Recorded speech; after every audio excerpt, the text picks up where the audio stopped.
Alrighty. So obviously I'm feeling a hell of a lot better today than I was the other day. I was hella sick Wednesday. Lost my voice, couldn't breathe. And of course, the day that I have no voice and I'm all medicine head, I'm on Dayquil and antihistamines and cough suppressant and can barely conjugate a sentence is the day I get featured on the Twitch front page, right? If you were here on Wednesday, I had about 1,700 viewers at one point. It's because I was featured in Where Winds Meet on the front page. Of course, no gaming rig, so the game's running like crap. I'm all over the place, discombobulated. But, you just take it as it comes. You roll with it. We're on the second day of the year, and unfortunately, it doesn't look like this year is going to be off to a great start. Right off the bat, we've got our president threatening other countries, which doesn't really sit well. I don't think we need to threaten other countries. I don't think it serves a purpose. I don't think that we need to have a threat. Yeah, can I get a refund on this 2026 patch? I know it's over the 2-hour window, but on Steam, but still, like, people keep saying they want a new year. I don't want a new year, right? I want a gently used but still serviceable 1997. Like, do you got one of those at the back of the lot? Do you got maybe like a nice, calm 2005? I know we were at war in a bunch of places, but Trump says if Iran kills protesters, U.S. will come to their rescue. Oh, really?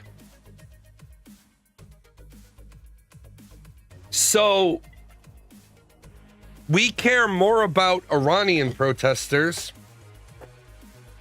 than we do about American protesters. Because American protesters, if you remember your 2025 bingo card, guy in 2025 got shot in the testicles, lost the testicle. I think a woman got shot in the eye. I think a man and a woman actually got shot in the eye by rubber bullets last year. And so we're going to go and defend Iranian protesters. The United States has no business telling anybody how to run their countries. The United States at this point, the way we function, I don't even think we have any business telling a 7-year-old kid how to run their lemonade stand. Because we are simply a country that is held together by glue and baling wire. Yeah, Iran is facing, remember a couple of months ago, people said Iran has 2 weeks of water left. No, the fuck it doesn't. Now Iran is getting close to having 2 weeks of water left.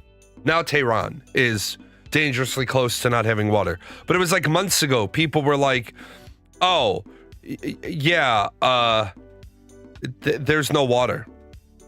What? There's no water. It was the wrong time. There was still plenty of water. President Trump warned Friday in a social media post that if Iran violently kills peaceful protesters, which is their custom, the United States of America will come to the rescue. We are locked and loaded and ready to go. It came hours after reports that at least 6 people have been killed amid nearly a week of escalating protests in Iran. Wait. 6 people have died after a week of protests, and we're getting ready to kick off a war? We have 6 people killed in America during protests. Like, I'm not saying that the ultimate future of our planet isn't basically what Orson Scott Card wrote in the Ender Shadow series, where eventually all these countries come together under a hegemon, and we no longer have the United States, Mexico, and Canada. Eventually, it would be great if Canada, the United States, and Mexico all became North America, with one governing body, and then you could have regional governing bodies. But like I've said many times, the United States is too big to be one country. The United States in and of itself is too big to be set up the way we're set up. We need to recognize the people in Texas don't care about what's happening in California. The people in California don't care about what's happening in New York, and the people in New York don't care about what's happening in Florida. Even when you take a topic like immigration, and in my opinion, unlawful, undocumented immigration is a national security crisis. At face value, you have people in your country that you don't know are in your country. Your borders are unsecure. Appreciate that Prime sub. Prime subs make the world go round. Never going to ask you for subs, but I will always turn around and say, if you have Prime, cough up that Prime sub. If you're not going to cough it up to me, at least cough it up to somebody, because Amazon doesn't need that money. Why is it America's job to care so much about what other countries do?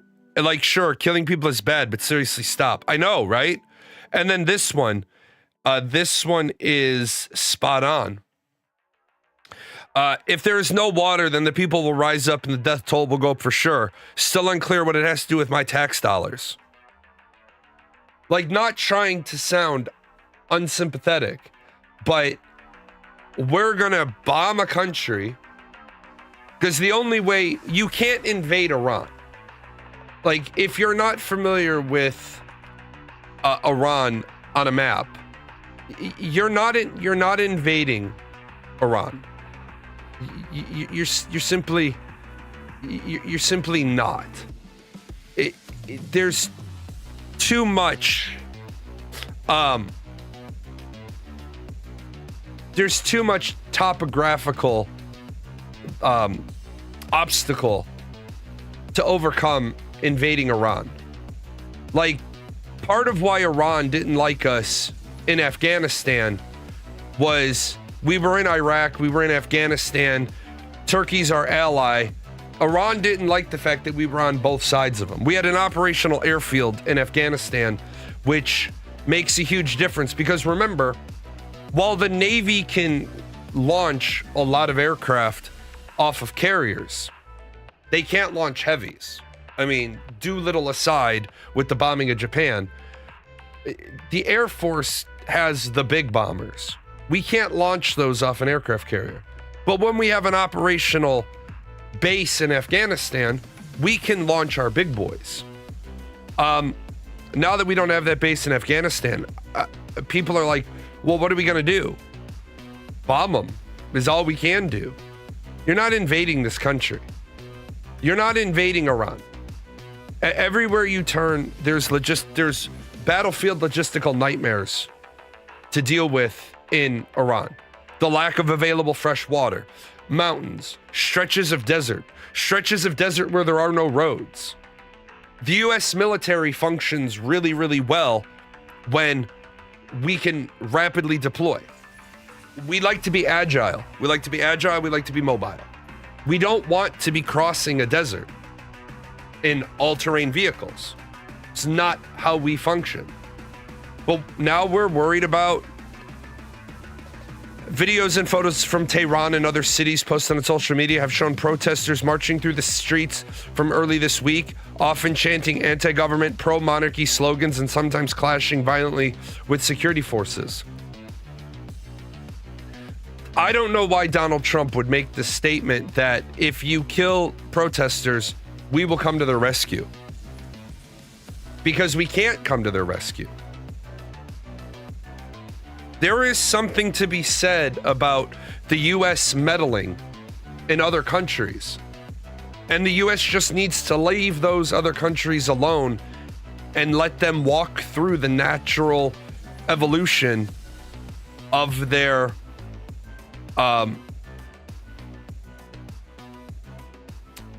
future. Like, yes, I understand that if you study the American Revolution, without the French involvement, the American Revolution fails. And anybody who says otherwise just hasn't studied the revolution. Without the French support, without the 7,500 or so French military members who died, without France engaging England in other theaters, the king's able to land thousands and tens of thousands of more troops. Probably not tens of thousands, but without France bottlenecking England in other areas, the King of England, Georgie boy, can probably land another 10,000 troops in America. And then that's it for Washington and his ragtag band of rebels. But because France sent soldiers, commanders, officers, tacticians, and remember, the British have a book on how to fight the French. The French have a book on how to fight the British. That's basically all they did for 1,000+ years was fight each other. Like, this goes all the way back to the French got marched through by Richard the Lionheart to fund his crusade. Like, you're literally marching through another Catholic country to bring money with you to invade the Holy Land. Like, what are you doing? Like, what the fuck? Oh, the English longbow. How do we fight that? The ship muskets. British ships, French ships. Like Denmark and Sweden, most wars between two countries. We got the book. Right, exactly. So when France comes over here and starts saying, this is how you fight the British, Washington's like, we didn't know that about ourselves. Because remember, he was British. We didn't, oh shit, we didn't think about that. But we need to stay out of it. We need to stay out of Iran. We have already got caught with our hand in the cookie jar meddling in Iran in the 70s. We need to stay out of it. Absolutely insane. Trump admin on blast after bonkers Homeland Security message. Critics are calling out President Donald Trump and his Homeland Security Department for a social media post threatening to deport millions of people, including by implication millions of American citizens. The peace of a nation no longer besieged by the third world, the agency added as it shared the image, which is a detail of the painting Impender Beach by Japanese pop artist. Deporting 100 million people would mean far more than the undocumented. We only have 52 million foreign-born residents, plus approximately 12 million undocumented. America after 100 million deportations. First of all, if you have this many undocumented, then this is who should be getting forcibly deported. Okay? If you are undocumented, it means you crossed the border completely illegally. Means you came across America, or came across into America, you didn't enter through a point of entry, you crossed the border at a random point, you were brought over by a coyote, you were muled over, you gotta go. And then we have 52 million documented immigrants. Well,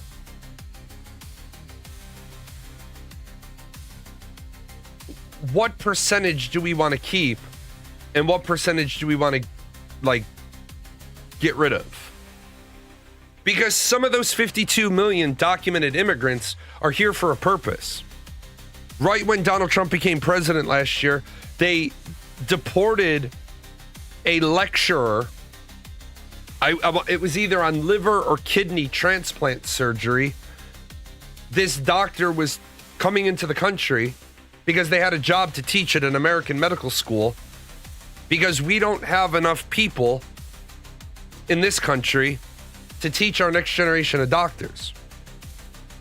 So that person was a documented immigrant with a work visa on their way here, and they got deported. Well, now what? How do we get that person back? And the answer is we don't. That woman in Georgia who thought she was going to be heralded as a hero because she called ICE on the Hyundai plant, and what was it, 250, 350 South Korean workers that were on the right type of visa. Now, if we want to be fully transparent, some of them had overstayed their visa, but they weren't being paid in America. They were going to get paid when they went home. But they were there to try to get the Hyundai electric vehicle plant up and running. The battery production side of the facility up and running. South Korea sent a plane for their people, took all their people home. Now the state of Georgia is like, what are we going to do with this Hyundai plant? Let me see if I can find out the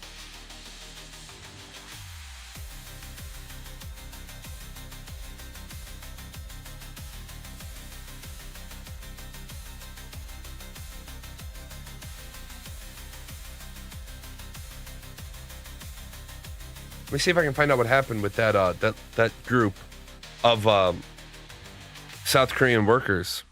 You should all make your products here. Okay, we do that. No, you can't do that. Leave immediately. Can y'all make your choice? Right, exactly. Like, Donald Trump is the absolute worst thing that could have happened. Oh, it was 300 South Korean nationals. Of the 300 South Korean nationals, only one stayed in the U.S. 299 or more went back to South Korea. As of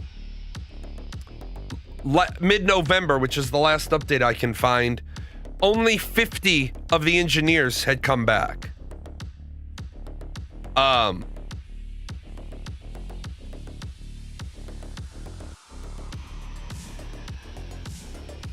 How does Donald Trump's military, yes, but how does Donald Trump's administration not have any fucking common sense?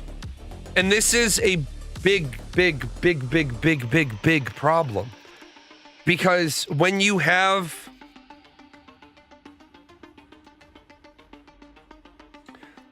obviously the president doesn't run the whole country.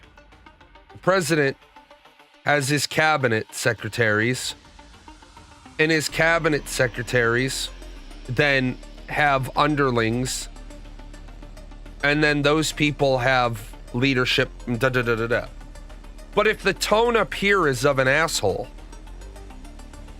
then the tone of being an asshole filters down through every aspect of the government. JD Vance says, when asked the question, well, didn't you just commit a war crime by murdering 8 fishermen on a boat? I don't give a shit. Well, if he doesn't give a shit, and he's supposed to be kind of like the voice of reason, the check on the president, like the vice president has very few specific enumerated duties. But one of the things he's supposed to be is he's supposed to be the reasonable alternative. Some people just want to watch the world burn. Some people prefer popcorn over wielding a fire extinguisher. You're absolutely right. But what people don't understand is that if they don't, like, I hate some of my neighbors. I absolutely hate some of my neighbors. Over the last 8-9 years, how long have I lived here? Not 10 years this year.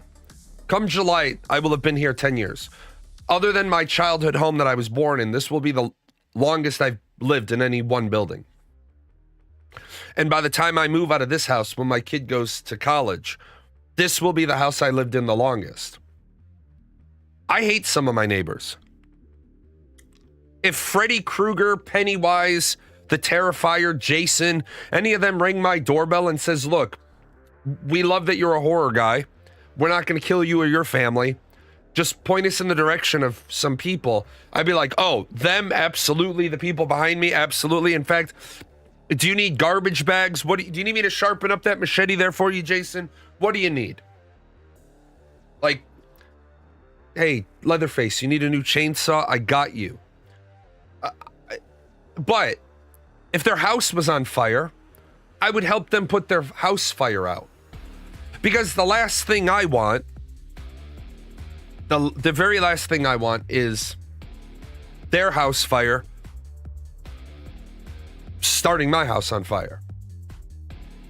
Like we had, like about 6 years ago now, maybe 5 years ago, one of my daughter's friends, the family was setting off fireworks.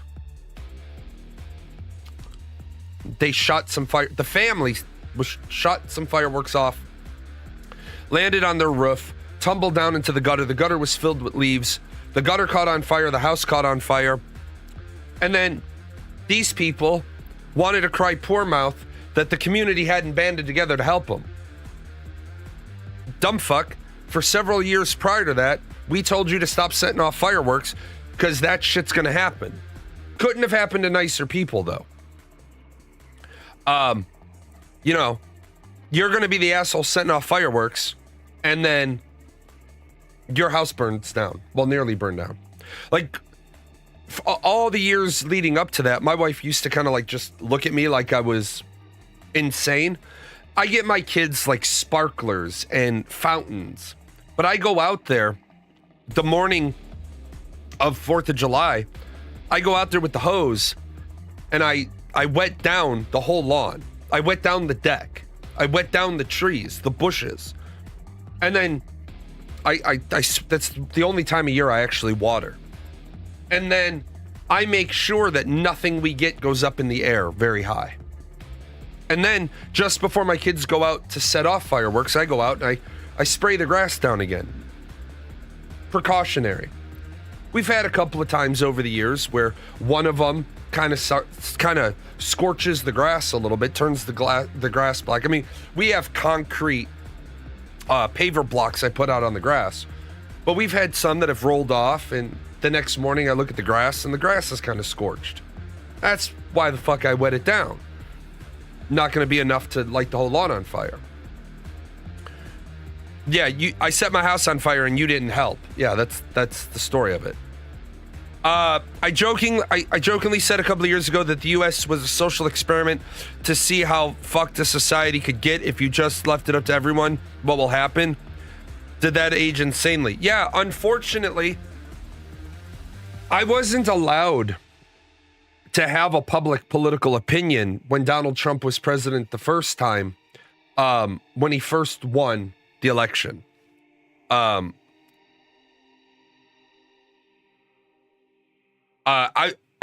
was still active duty, and if you know anything about active duty military, we're not allowed to publicly talk about the president ever, period. Even privately talking about the president as an officer, it's drilled into you from your commissioning source in all your professional military education. When you're an officer, don't have a political opinion, because you're not allowed to have a negative opinion of the commander-in-chief. You can have a negative opinion in here, but you keep it to your damn self. Well, Donald Trump became president on January 20th, 2017. So for the first 9 months and 28 days of his president, well, no, 9 months and 8 days of his presidency, I was still an active duty officer. So I didn't have a public opinion about him. And then in that first year that I was streaming, I never talked about politics. My first year streaming ArcAge, because I was on what is known as the temporary retirement list. I was not active duty anymore, but I wasn't fully retired. So I didn't talk about politics. I didn't talk about, like, people would ask questions and I'd be like, anyway, about ArcAge, about Tryon, about, we kept it on video games. Once I got fully retired, and I'm subject to recall. And if I got a recall notice, I would stop this politics show. The moment I got a recall notice that says, in 60 days you have to report back to active, because my commission is still active. a little bit different between the enlisted and the officers in the U.S. military is when you're enlisted, you owe them 8 years, even if you sign up for a contract of 4. Happy New Year. So if you do a 4-year contract, you're still on the hook of 4 years of what's known as IRR, and that's the inactive ready reserve. Now, the U.S. Navy, theirs is a little different, and I don't fully understand it. The U.S. Navy, some of their enlisted are subject to recall for longer because they have certain skills. But I don't speak Navy. For officers, we owe 4 years. We always owe 4 years. But our commission, the line on the bottom of my Form 1, when I left, they could have retired it. And that's it. I can never be recalled. I'm done. I'm finished. I'm 100% finished. I'm done. Or my commission stays active. So, my commission is still active. If the Air Force decided tomorrow they needed a deputy director of technical assistance or a project manager, they would go through and say, we don't have a guy on active duty. I did get med boarded. I'm retired. I'm retired. But as an officer, my commission, this thing right here, right? This is my Form 1. This has not been canceled. This has not been retired. So if they needed my skill set, they could call me up and say, report back to active duty. Now, I would have to tell them, in my case, I would be like, well, I need the 60-day window because I need to detox off of a controlled substance. You can have me in 60 days. And they've already got policies for that. They've got a plan for that. Now, what's the likelihood of the military ever calling me up and calling me back to active duty? 0. They're not going to call me. I'm fucking crazy. They don't want me. Haven't been here for the past few streams. Have I talked about the Grok situation? This has got to be another one of the, I didn't see this on the bingo scorecard. Let me see if I can find an example of this, because this is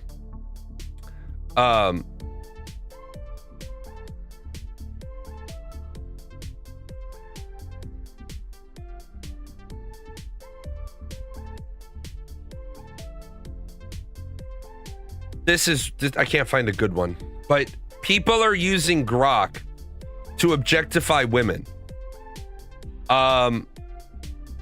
And what they're doing is they're posting a picture. Well, let me split this into 2 parts. Women are posting photos of themselves and asking Grok to put them in like a bikini.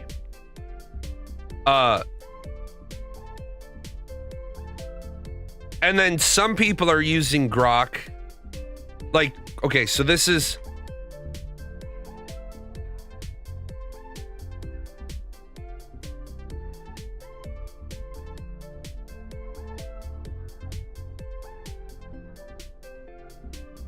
Hey, Grok, put me in a bikini.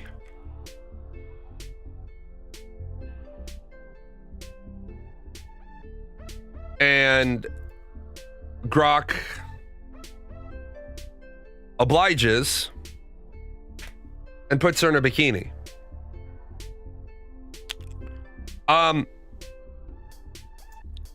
What the fuck is wrong? First of all,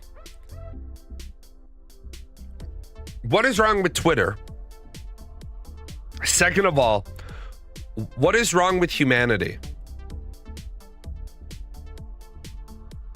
Like, the more I see of society, I'm waiting for the fucking aliens to pick me up and take me home. Like, hey guys, I'm ET. I'm phoning home. Pick my ass up. We have the ability to use AI, language learning models. A language learning model can help you with a multitude of things. Why not just wear a bikini? Great question.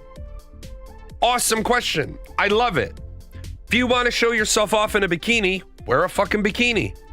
Now, the follow-up to that is, I never believed, I'm very naive.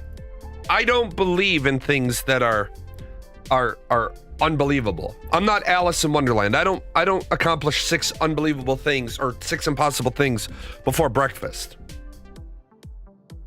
I never thought it was possible for girls to make, well, women to make, I shouldn't call them girls, for women to make 6 figures a month on OnlyFans. I know numerous people, they're like not my best friends, but I have talked to numerous women who make $250,000 a year on OnlyFans, $100,000 a month on OnlyFans, $68,000 a month on OnlyFans. And what the fuck is wrong with our society? Now, I'm not hating on the women making $100,000 on OnlyFans. I'm not hating on those women. If men want to be separated from their money, go ahead and do that. But Pornhub's free. You want to see naked women? Is there a reverse point to this? Are they asking to wear dresses, whether it's sweatpants? I don't know if, well, some of them are asking a photo editor to put you in a different outfit is fine. But when you're like, put me in a bikini, let Grok objectify me, I don't, yeah. Some of these photos are of women dressed very conservatively, and people are asking Grok to make these changes. Like, a woman's wearing, like, I keep seeing the AI, and I'm gonna laugh when some of these people go to jail.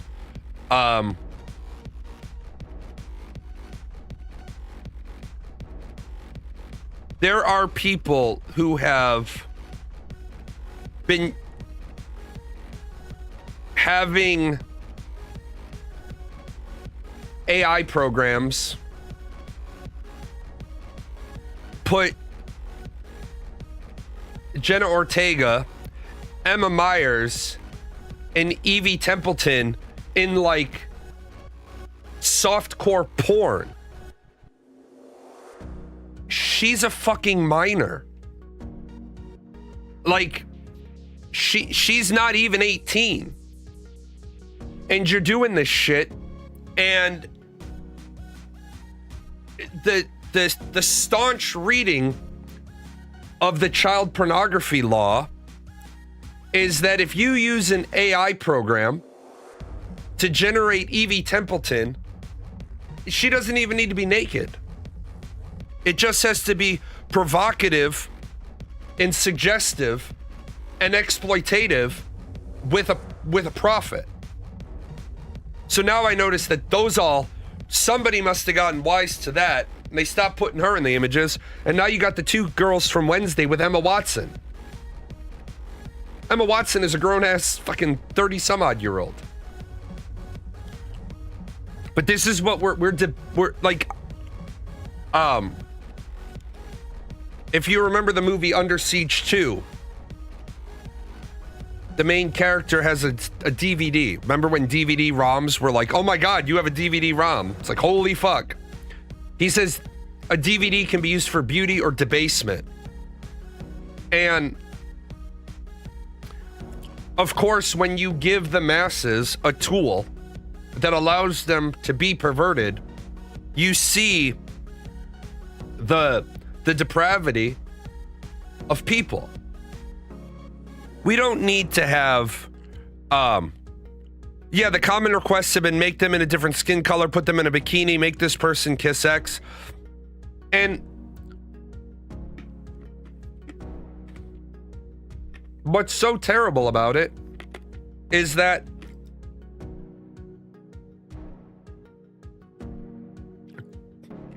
Twitter's not going to police it. YouTube's not going to police it. Facebook's not going to police it. Because in order to police it, they have to ban people. And banning people means their user numbers are down, which means they make less in advertising. Yeah, the stuff isn't going anywhere.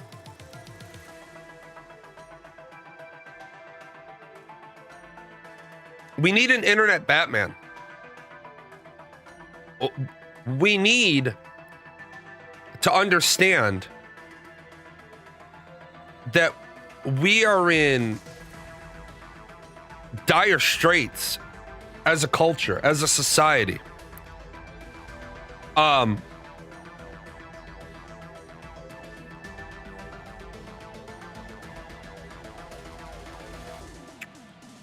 We're in bad shape. Like, I saw Asmongold. I wish I had grabbed it. Asmongold said something about the new James Bond movie or the new James Bond video game, and he said, I can make hate content on this for a month. We keep doing this shit where we're trying to blackwash or whitewash or sideways wash or Asian wash characters in movies, in TV shows. Like, people get mad when you racially include other races. Well, guess what? You shouldn't racially include other races in Lord of the Rings. Because we have the source material. We have the book. We have the descriptions from Tolkien on what the characters look like. Tolkien didn't write any black people into his novel. And I know a lot of people like that's because Tolkien was a racist. Tolkien comes from the same era that Stan Lee came from. If you want to be accepted in mainstream media, you couldn't include. We had racial lines and shit, man. We had segregated bathrooms in this country. You think that you're gonna have media people trying to blur the lines when there are literal laws on the books that say coloreds can't drink from the same water fountain as whites? They weren't necessarily racist. They may have been. I'm not saying they weren't, but they were people in a racist system. Now who gives a shit? Like the Disney thing with the Little Mermaid, and they blackwashed the Little Mermaid. Are we just pretending like we don't understand why some people have darker skin tones than other? We cast Rachel Zegler as Snow White? Are we fucking serious right now? Now, you ask a great question, and I'm going to give you an amazing answer.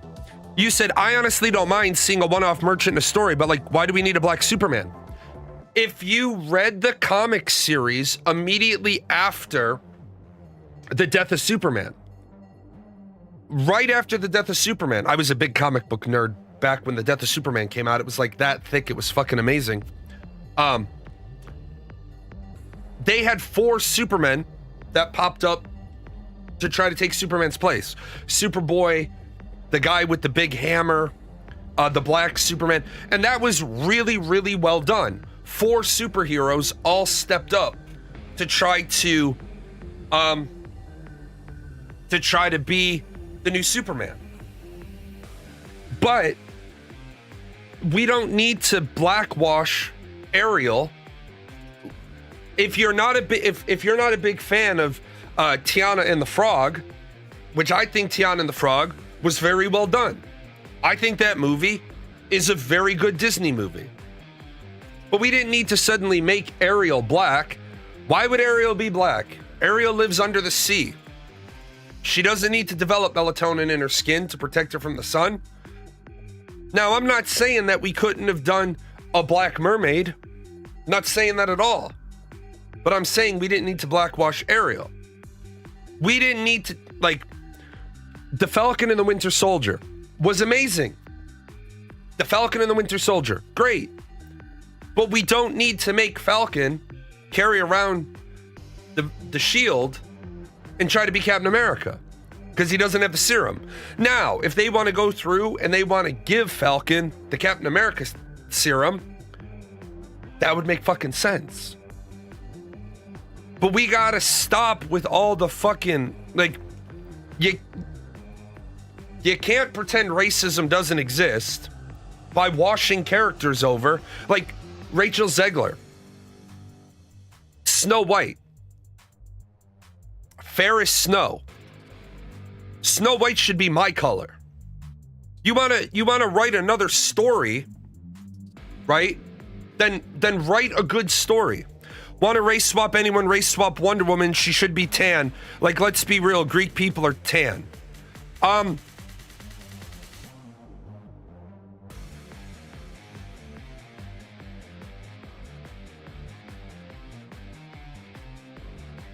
Yes.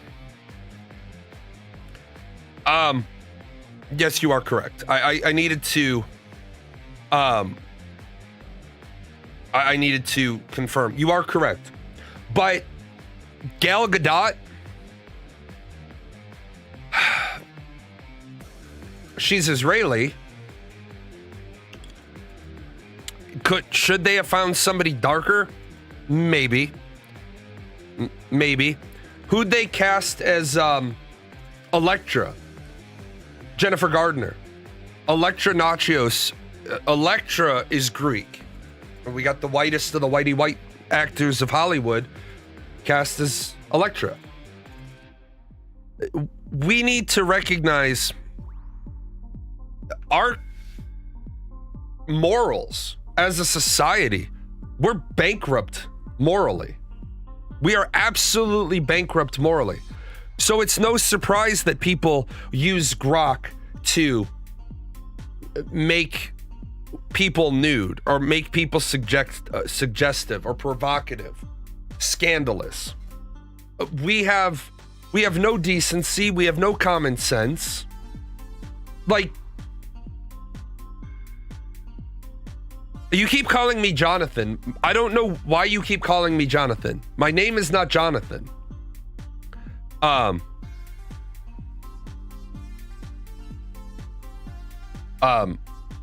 It's just like 3 or 4 times you said it. I'm guessing your phone is auto-correcting Jalan to Jonathan. We have got to get out of this fucking racist mentality. Like, people are now upset with the auditor in Minnesota that discovered the Somali daycare facilities were fraudulent. Why are people concerned about what he found? Or why are people concerned about him? Why aren't people concerned about what he found? We already opened the box. All that's going to happen now is they need to put back in the box so the hackers will still have it and the government will use it for deep fakes. Well, see, that's the deep fakes is what I'm the most concerned about. Because the average person is so impressionable that deep fakes are deep fakes are already convincing people have said something they didn't say.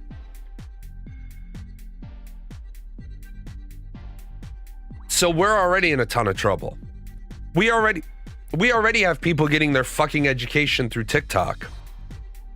AI has made social media awful. It was getting bad before, but now it's AI hellscape, with just about no benefit to society anymore. Maybe my algorithms are fucked, but I hate it at this point. I agree with you. Like, there are people out there that try to give good advice, and then that good advice gets drowned out with people that are only giving the advice because they're trying to monetize the advice. Like, I have a debt collector fuck off letter. And that debt collector fuck off letter is this letter that you can send to a debt collector. And it tells the debt collector, until you give me this information, don't contact me again. The problem with most debts is that you have a debt with a hospital. Right? Now, the hospital can't get the money out of you So for $10,000, or the hospital's owed $10,000, but they sell it to a debt collector for $3,000 because the hospital operates on the idea that a little money is better than no money. Now, the debt collector calls you. The debt collector says, we now owe your debt, own your debt. What debt? I've never done business with you. Well, we're collecting on behalf of the hospital. You're not the hospital's billing department. Who are you? Well, we're a debt collector. So you purchased this debt. Yeah, great. You bought something with no value. I don't have a contract with you. Call back the hospital. Hey, what's the status of my account? Your account's been charged off. May I please get that in writing? Because call the hospital and say you have the $10,000. Yeah, I have the $10,000. I knew I owe you guys $10,000. I'm trying to pay you. Oh, we charged off your account. Can I get that in writing? They send it to you in writing. Go back to the debt collector. I don't have a debt with the hospital. It's been charged off. That's when the debt collector, most of these debt collection companies don't cross their T's. They don't dot their I's. They're like, well, we bought the debt. Well, here's a copy of my receipt from the hospital that says my account's been charged off. So I no longer have a debt to the hospital. Therefore, you can't collect the debt I don't have. Well, we'll take you to court. Take me to court.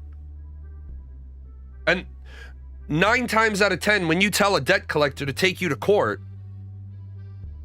they freak out because now you've called their bluff. Well, we're going to report this to the credit bureaus, and then I'm going to file a grievance against you because you're collecting a debt that doesn't exist. The debt collector then sells this debt to another debt collector, who sells it to another debt collector. Fuck them. Send them the letter that I have. Now they have to try to go back to the hospital and get all more sorts of information. I've had debt collectors try to collect debts that aren't even mine. You're like, that's not me. That's not my name. Why are you contacting me? The scary part is if we ban it, the government will use it, and since the average person doesn't have access to AI, they won't know how to tell the difference. Yeah.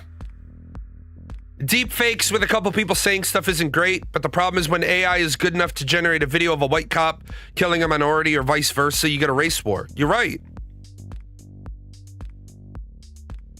You're absolutely right, and that's what's happening. The speed at which it's improving is alarming. AI still struggles to replicate subtle things like in the movement of liquid, but I predict it will be able to create fake videos that cannot be determined to be fake with the human eye within the next 5 years. Oh yeah. Within the next 5 years, AI will plateau in the next 5 years. And then you're going to have people not knowing what's real and what's fake. And the problem is, we're not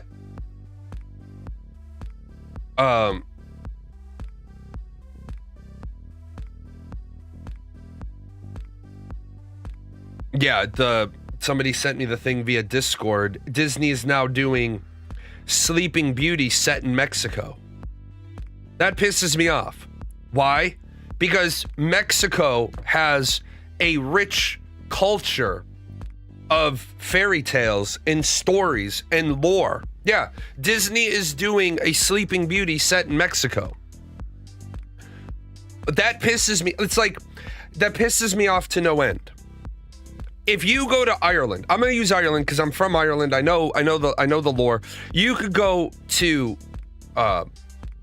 Ireland and you can look at the Fae, and you can look at the Tuatha De Danann, and you could look at the Fomorians, and you can look at Skya, and you could look at the Eos She, and you could make 50 movies about Celtic lore. I don't want them to turn around and grab a generic story and throw it in Ireland. I want you to look at Irish lore and make a good story. Like, make a good princess story. Yeah, exactly. Let's make Pocahontas Irish. Have you noticed that we have a huge problem with remakes of movies? We keep remaking good movies. Why don't we remake movies that were bad that have a lot of potential? Although Disney is right. Remember I said a couple of years ago, Disney's going to rewrite Disney's planning on doing a reboot of Aragon.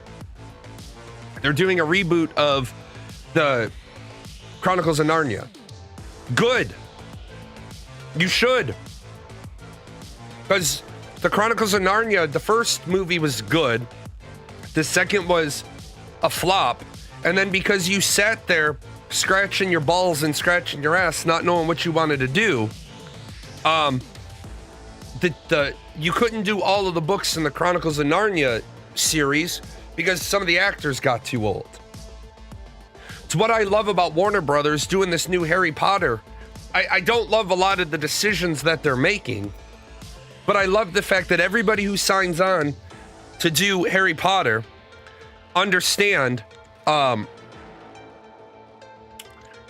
not going to be given permission to do any other projects for the 10 years that they're contracted to the new Harry Potter unless their new project doesn't interfere with the Harry Potter filming. They're not going to be like the Wednesday TV show.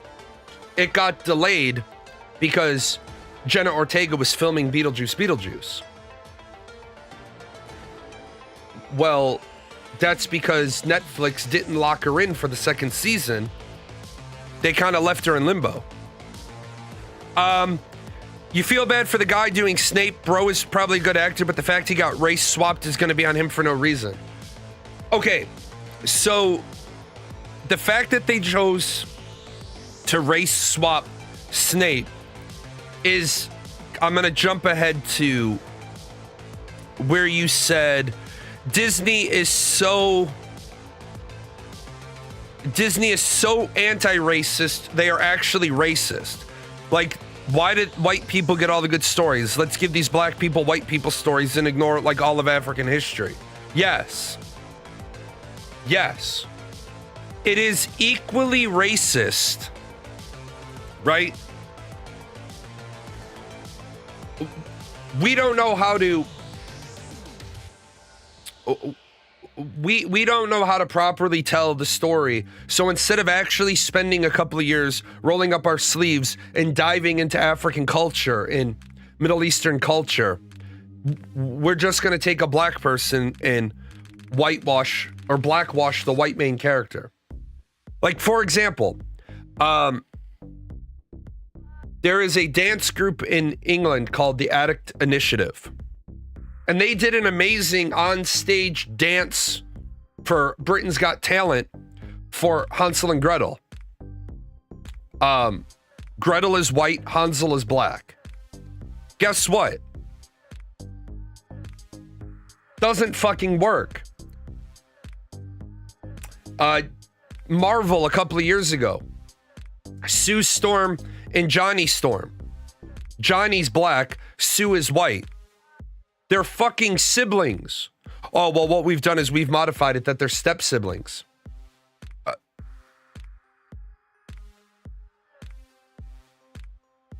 You're telling me that with all the creative power that fucking Marvel had at the time, yeah, make a Storm movie.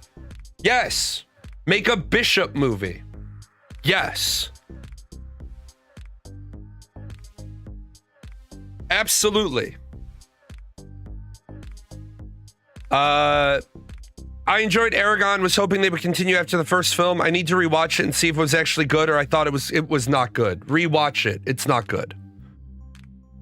Do you think that they are letting AI run rampant so they can finally move to restrict the internet? People will beg for and end net neutrality and won't complain about freedom of speech on the internet? That is a great fucking question.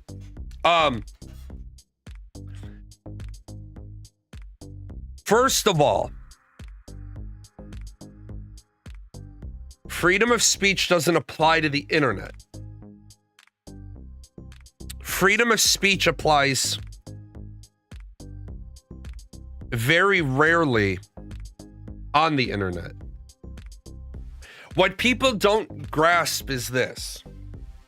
I can't stand on your personal property and speak because it's your personal property.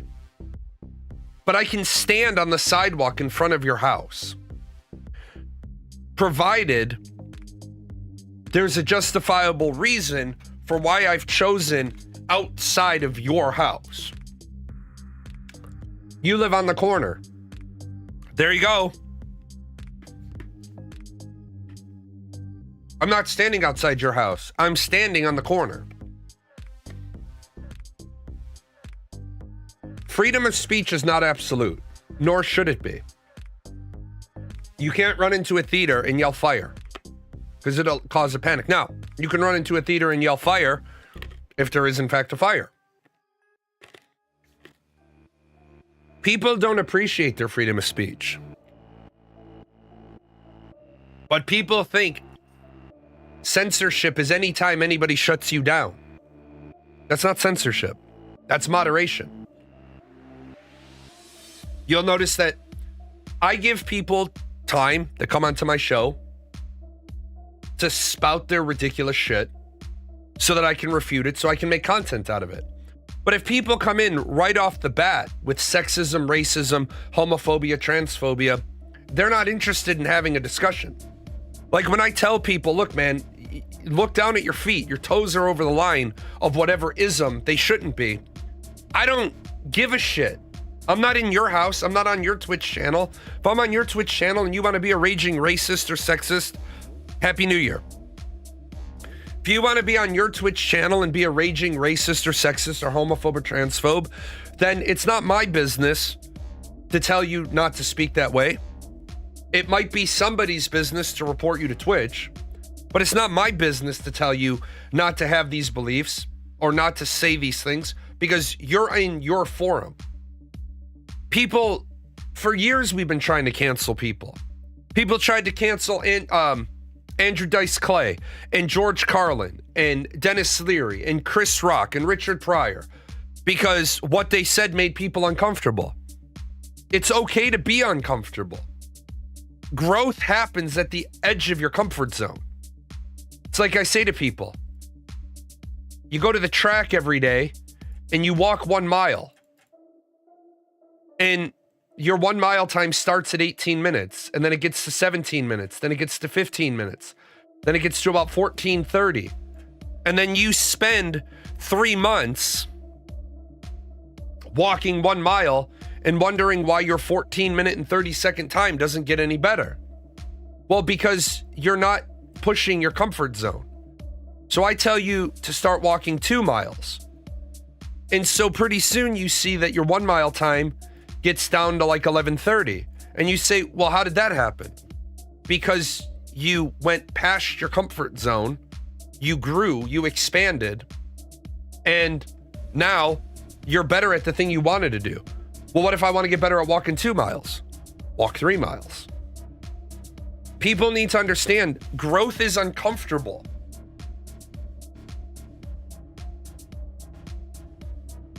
If they can write the character well, give them depth, and the actor can do a great portrayal, I don't entirely mind if a character is race swapped.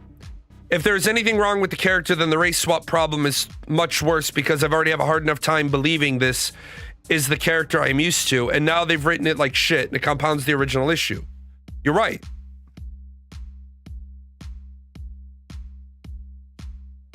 But here's the other problem.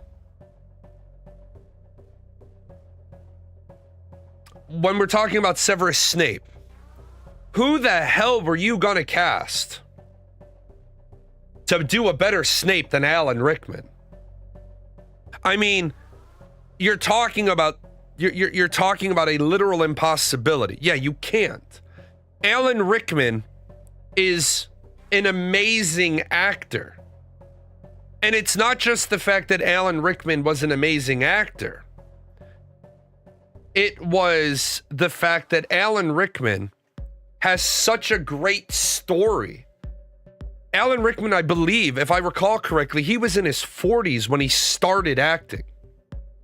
He didn't come up through like Juilliard and spent his 20s and 30s in like bit parts.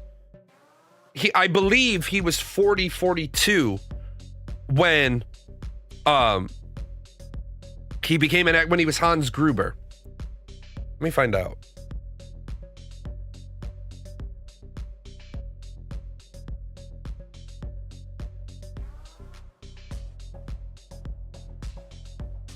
$39. He was 39 when he... Oh, I was right. He was 42 when he got his first major film role. He was 42 when he was Hans Gruber in Die Hard. He was 39 when he was in a professional stage role. Yeah,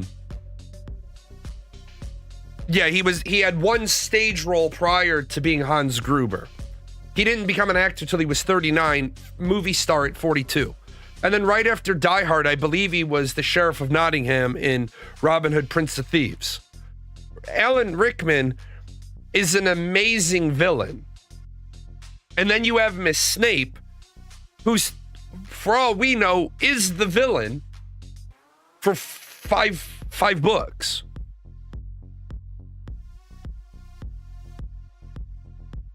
I feel bad for the actor that's been chosen to be Snape, and I feel bad that they blackwashed the character.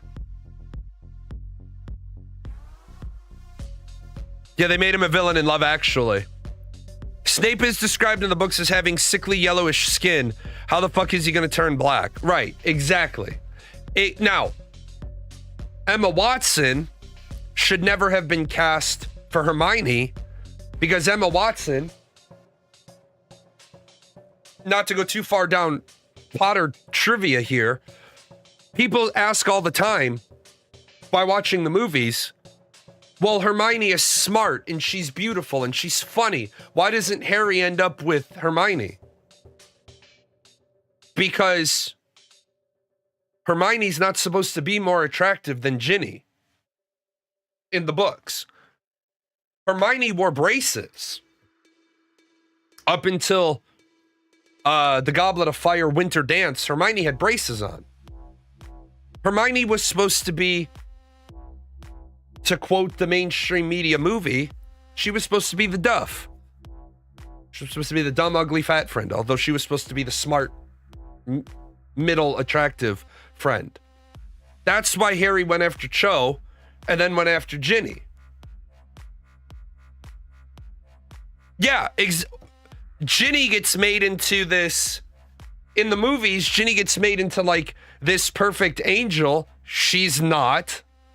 And then they go in and they add that completely random kiss scene in The Half-Blood Prince where Ginny takes Harry to the room of requirement. Like, why don't we just let the author cook? Like, people hate Game of Thrones. People hate Game of Thrones after they've watched the TV show and then they read the books. They're like, what the fuck is this shit? Like, you ripped out the entire Lady Stoneheart plotline. Like, you ripped out a massive part of the books. The Wheel of Time. I watched the first episode of The Wheel of Time and I was like, you've merged like 15 characters into 4. Like, are you the fucking Voltron? We didn't, like, what are you doing? Then there's all these people like, we need to save the Wheel of Time series. No, the fuck we don't. We need to burn that shit. And in 5 years, we need to try again.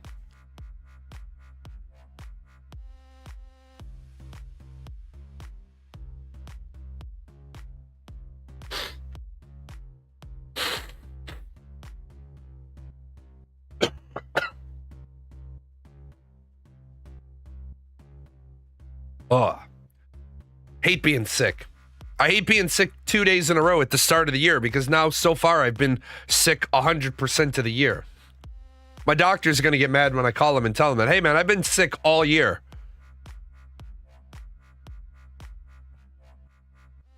That's like the Dark Tower movie. You describe the main character in almost every book as looking like Stephen King and then cast Idris Elba. He's a fucking good actor, but he's no Roland. Okay, I'm gonna bite on that one. I will bite on that one.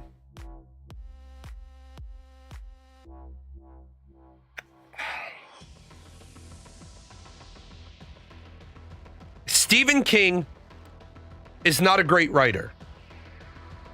Stephen King is a great storyteller. Stephen King is a great storyteller. He's a shitty writer.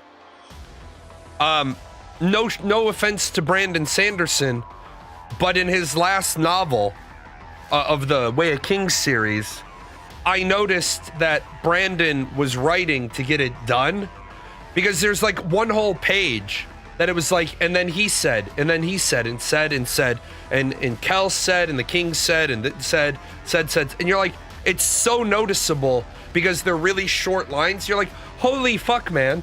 But understandably, he's trying to get the book done, and writing dialogue isn't the easiest thing in the world to do. As far as the Dark Tower,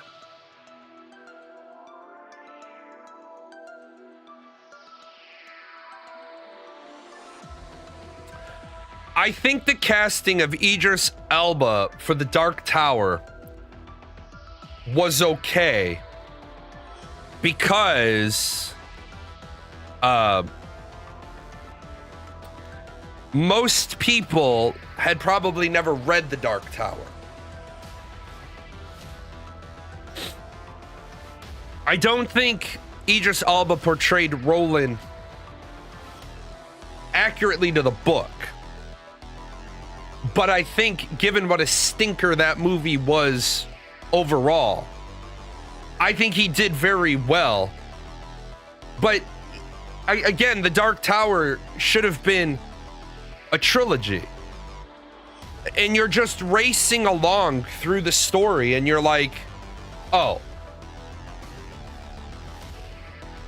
It's like Ender's Game, and they brought in Harrison Ford to be Graf, and Sir Ben Kingsley to be Mazer Rackham. Guys, oh, and you had Haley Steinfeld in it because growing star power. This, and you made Dap black, which, whatever. You don't need to bring in big name stars to carry a movie if the movie sucks. Like, if we're just honest, the movie's not great. So Harrison Ford, what's the point? Why are we trying to do this shit? It's our culture. Our culture is, if we don't have, like, there's the Bechdel test in movies. If you want a movie to appeal to women, you have to have two female characters that have a conversation sometime in the movie where they're not talking about the main character. Look at the Fast and the Furious movies. Fast and Furious in space. I mean, we go from a street gang to a fucking international fucking superhero team. Like, guys, if you were gonna pivot them this way, you could have pivoted them this way, but stop making shit movies. Shit, we're getting Saw 11 and 12 this year. Now, those movies are, in my opinion, those movies are good. Why? Because those movies make us uncomfortable.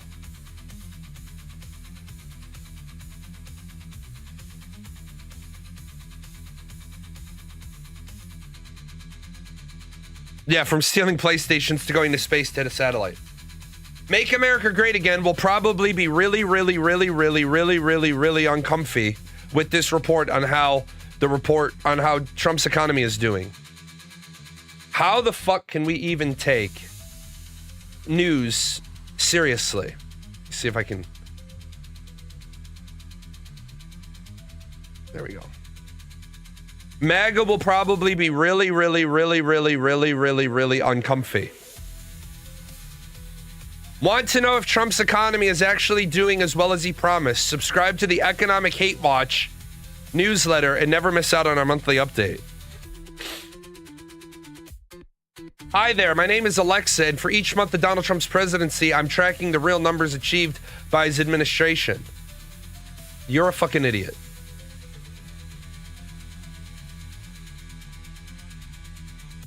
Despite his best efforts in trying to convince the citizens the economy is the hottest it's ever been, here's a real look at how the 79-year-old numbers played out in November of 2025.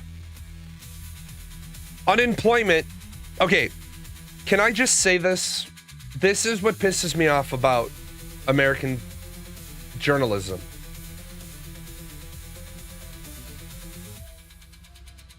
Unemployment. TBD. How did you do November's number without October's number?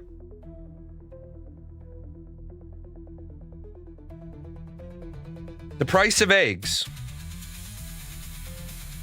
Oh, October wouldn't have any numbers because all the agencies were closed. That's why October won't have numbers. So, honestly, if we're going to shit on the president, even though the president has nothing to do with the price of eggs are down to $2.86. Beef from $5.50 to $6.50. Beef is up $1 a pound. That's it. Gas. $3.13, $3.17. Inflation, 2.9 to 2.7. Well, 3 to 2.7.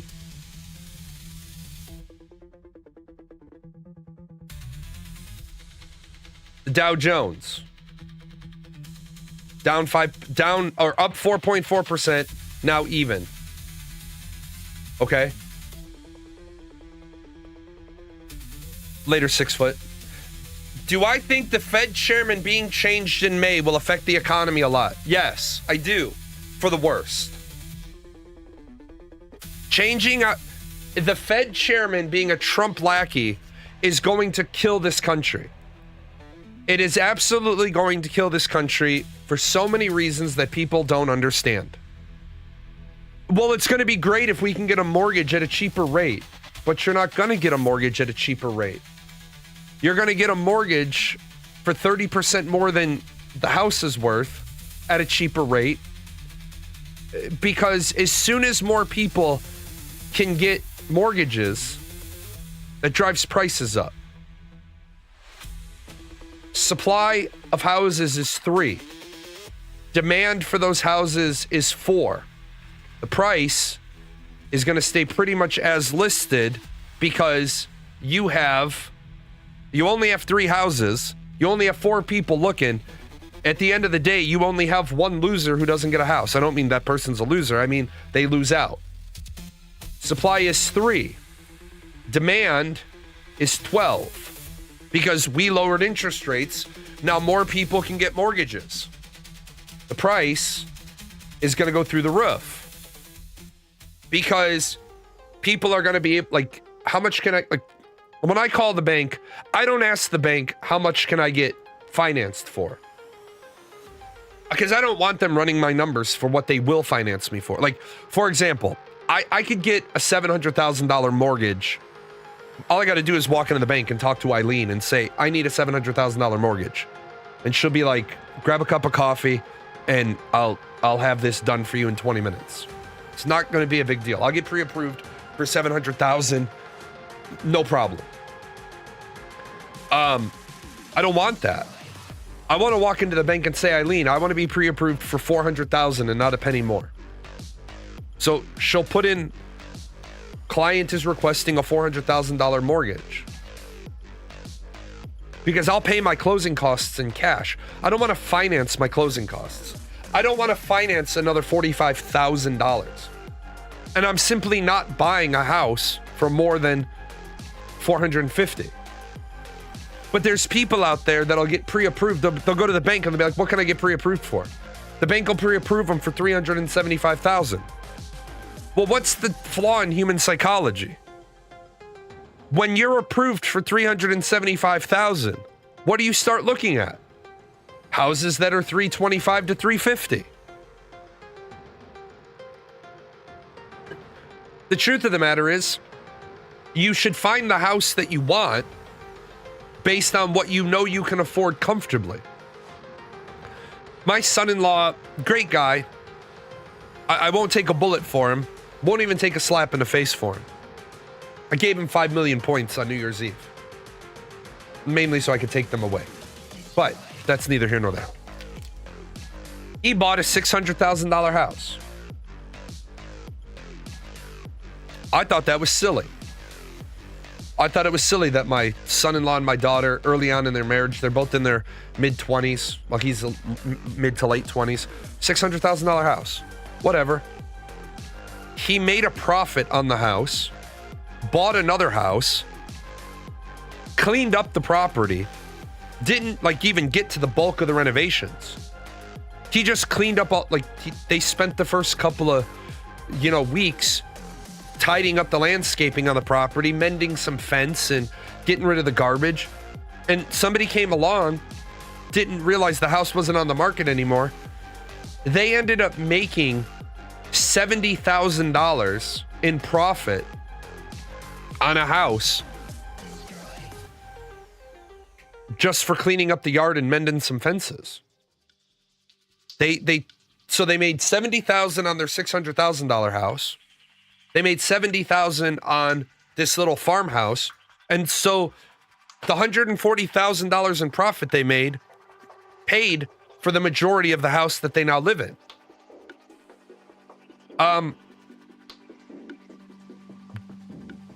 That's great. That's awesome. Now they live in a house that is more in line with, and again, not my money, not my problem, not my circus, not my monkeys. But they live in a house that's more in line with what a Generation Xer would say is what you can afford. It worked out. And in their case, sometimes it's better. Sometimes all you need to be is lucky. It's better to be lucky than good. My little cousin, on the other hand, I feel terrible for my little cousin. Reconnected with my little cousin after like 20 years. Living in a $600,000 house. Not making $600,000 a year $600,000 house money. But she needed to buy it so that her kids could be in the good public school area. Makes sense. Money's gonna be tight. You're gonna suffocate for a bit, but you make sacrifices for your kids, which is good. You should do that. Worked out for her. But now that we have all these people that are going to be able to get mortgages, no, it's not going to work out. House is listed at $300,000. People are going to bid $325, $350, $375 on it because they want a house. Yeah, it can't work out for everyone. Exactly.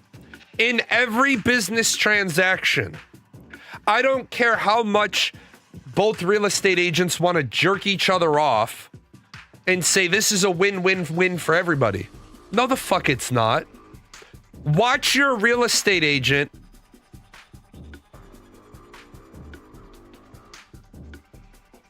when you start saying stuff like this.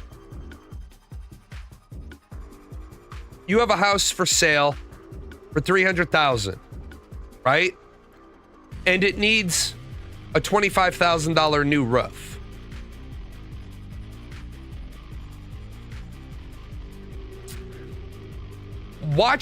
I'm the seller. And this person wants to buy, and they're a cash buyer. So for them, They just want the house. And obviously they want the house with the roof on it. So I could say to this buyer, okay, it needs a $25,000 roof. And what I'm going to do is I'm going to go ahead and give you $5,000 additional for the ass pain. So I'll sell you the house for $270,000. And watch what the fucking real estate agents lose their fucking minds. Because the real estate agents are going to lose $900 each if that happens. If I sell the buyer the house for $270,000, now the buyer has the $25,000 they need to put the roof on and $5,000 off for the ass pain of having to do it. Instead, my agent will tell me, well, let's get the roof done for him and we can pay out of proceeds. Which means I'm going to pay $900 more to my real estate agent because I'm going to give them 3% of $300,000 instead of 3% of $270,000.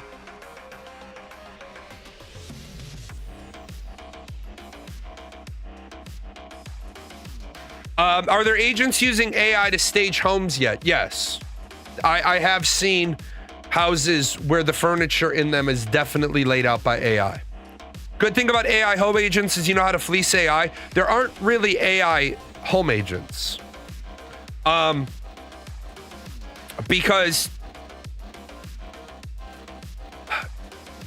can you by law sell your house without a realtor? Yes. You can sell your house without a realtor. You shouldn't. You should not. It just like there's a lot of times and places to pinch a penny or save a penny. You should never, ever, ever, ever not have a real estate agent, because having a real estate agent bakes in 2 layers of protection.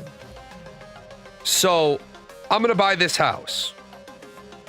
This is me. I'm going to buy this house. The first thing I'm going to get is a buyer's agent. The second thing I'm going to make sure is that I choose the title company. As the buyer, I always choose the title company. I don't go to like Janet's Southern Kansas title. I don't fucking go there. I go to like, I tell my agent, I was like, these are the 3 title companies I find acceptable. Well, we use, I don't care who you use. I use these 3. If the one you use is one of those 3, we can go to them. If the one you use isn't one of those 3, please make arrangements to go to one of these 3. Because title companies give real estate agents kickbacks. I don't want what's best for the real estate agent. I want what's best for me. The agent knows the laws. Make sure you don't forget to disclose something and you end up being liable for shit. Right. Exactly. When I sell a house, I sell the house and I disclose everything. To the dismay of my real estate agent, I disclose everything. Why? Because I ain't getting sued 5 years from now for some shit that I forgot. Or my real estate agent told me not to disclose. Fuck that. I'm not lying to people. Look, man, just to let you know, underneath the kitchen sink, the under cabinet has been completely redone. Why? Because I had a garbage disposal crack the plastic casing and it flooded under here. Well, why would you tell them if you fixed it and you replaced the garbage disposal? Because I'm going to tell them that it happened and I've replaced the garbage disposal. That way I don't get my ass hemmed up. Also, like these people, there's real estate agents that say, oh, a title search is so unnecessary. The fuck are you talking about? Title search isn't unnecessary. I want to know the title is free and clear when I get it. They also have access to the MLS, but I don't know how much better the MLS is using tons of property sites now these days. Well, the MLS is great because When I contact my real estate agent and I say, hey, I'm looking to buy a piece of property in this county, pull me everything that meets these criteria. Zillow's not going to have everything. Realtor.com's not going to have everything. The MLS will have everything that's being sold by a licensed agent. Like, for example, there was a house I wanted to look at, and my real estate agent, I usually, the last couple of times I bought a house, I've had to go there in advance. And then I say to my real estate agent, yeah, I'm coming in on this day to this day. I want to look at as many properties as I can because I only have a limited amount of time and I got to pick a house. I said, here's my list of 30. Now, if you're dealing with a real estate agent, realize they're bound by law. So, and I'm going to type this so that it's actually visible. So, the thing I'm going to tell the real estate agent right off the bat is these are my greens. And my greens are my must-haves. 1, first floor, everything. Master bedroom has to be on the first floor, and the laundry room has to be on the first floor. So first floor, everything. Number 2,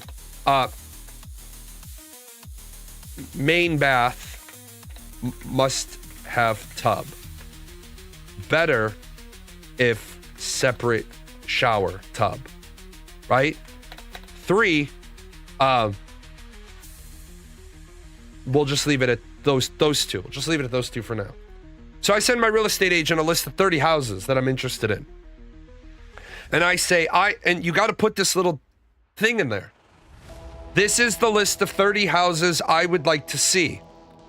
I understand by law, you must now show me all 30 houses. What I would like you to do is look at my greens. Please let me know which houses don't meet my greens criteria, and I will then message back telling you to remove these from the list, because your real estate agent can't answer certain questions. It's against the law. So I send 30 houses to my real estate agent. My real estate agent sends back, hey, just to let you know, 7, 15, 19, and 21, the laundry rooms are in the basement. Great, take them off the list then. I'm not interested in seeing them. Not interested in seeing those. So now my list is 26. Then I send my next list of criteria back to the agent. All right, please eliminate the ones that don't fit these criteria. Then my agent sends back, thank you. Now, if you could go ahead and put presentations together on them, if you have better pictures or better listings, let me see those. The real estate agent kicks those back and says, okay, start taking these off. Get that list of 30 whittled down to about 15. See about 5 houses a day for 3 days. Make my choice. What do you think is going to happen when more people have access to buying houses? Interest rates will go down, which is great. We love that. Prices will go up. Also, prices on houses are artificially high right now because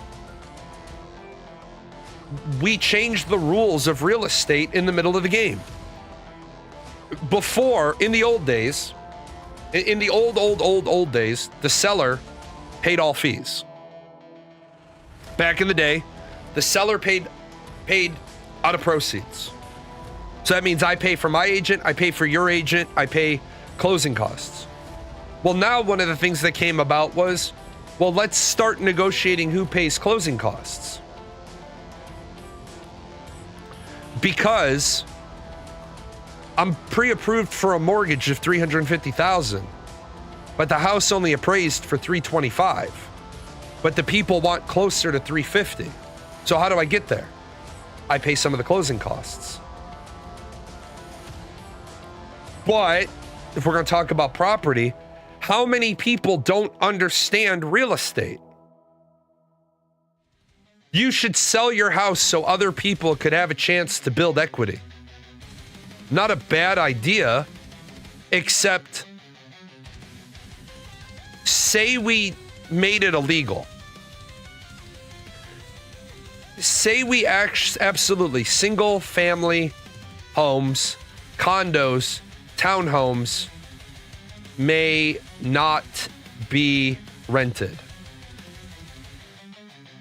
We passed a law that said all single family homes, condos, and townhomes may not be rented properties. Okay. That still doesn't mean you're going to be able to afford it. Yeah, sure. The big companies would price to move and get all this, get all these assets off their books. Yeah, exactly.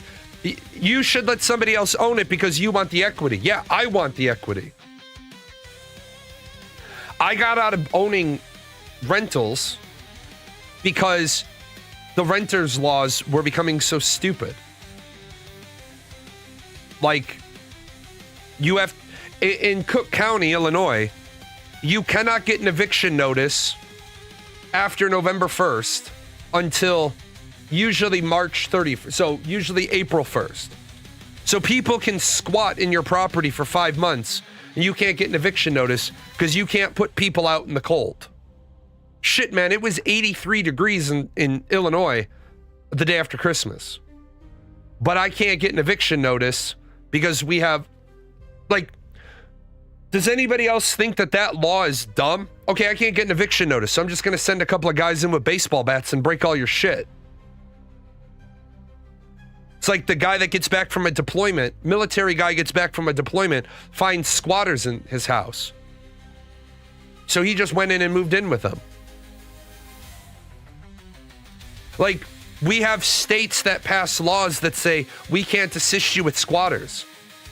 Okay, I'm not asking you to assist me with the squatters. I'm asking you to assist me with the 2 dead bodies that are about to be in my house. Because they're trespassers. Our society has gone completely fucking batshit.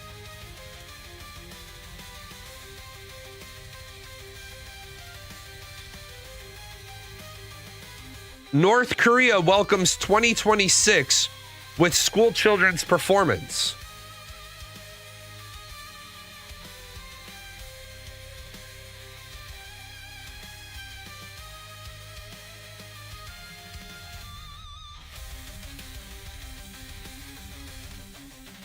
Looks like happy kids. You will be happy or we will shoot your family.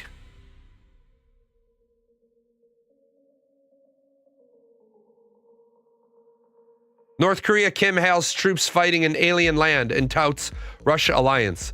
This dude is just getting fucking huge. Does anybody else thinking about 5 more years we should just call him Jabba? How do they get that law passed? The whole point of an eviction notice is so that they get a new place to live. Yeah. See, as a landlord, I didn't want to evict people because evicting people is a pain in the ass.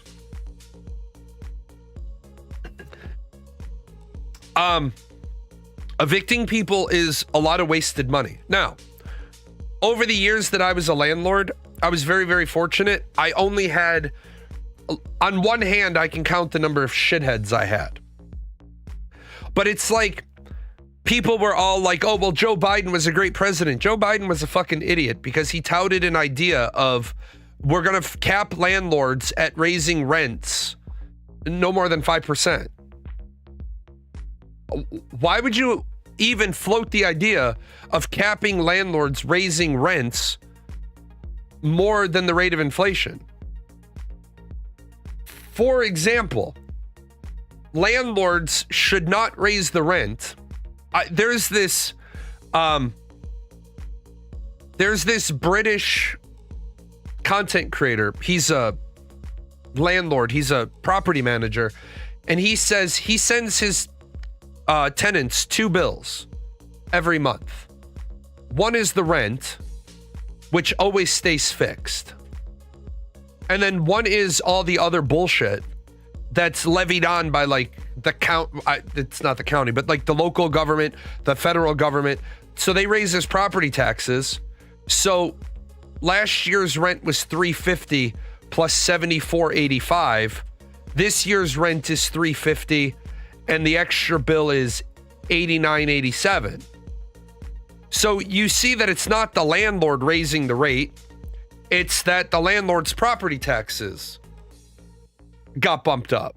Now, I will absolutely say property taxes in America for rental properties are fucked up to begin with, because we don't collect enough property tax from multi-unit dwellings, but we increase the property tax because the building appraises for more, so you should pay more.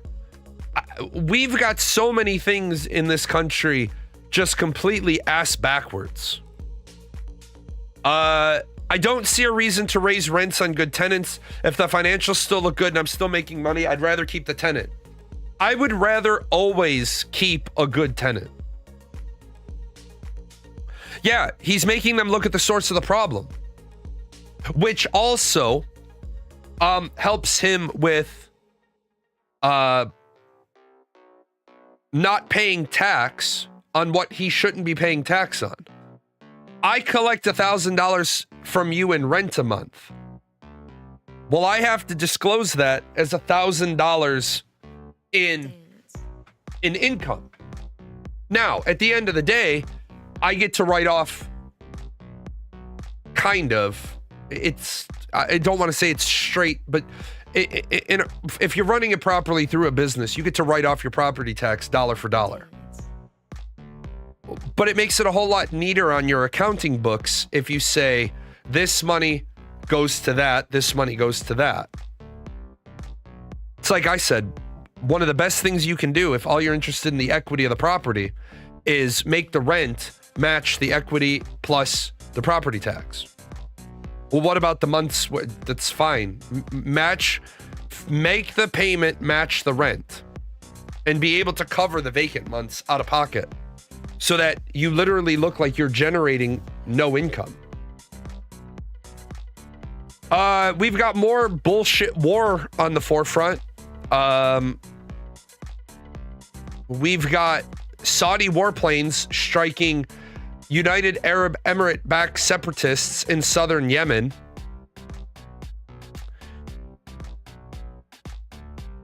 Saudi warplanes have struck forces in southern Yemen backed by the UAE. This comes as a Saudi-led operation attempts to take over camps of the STC.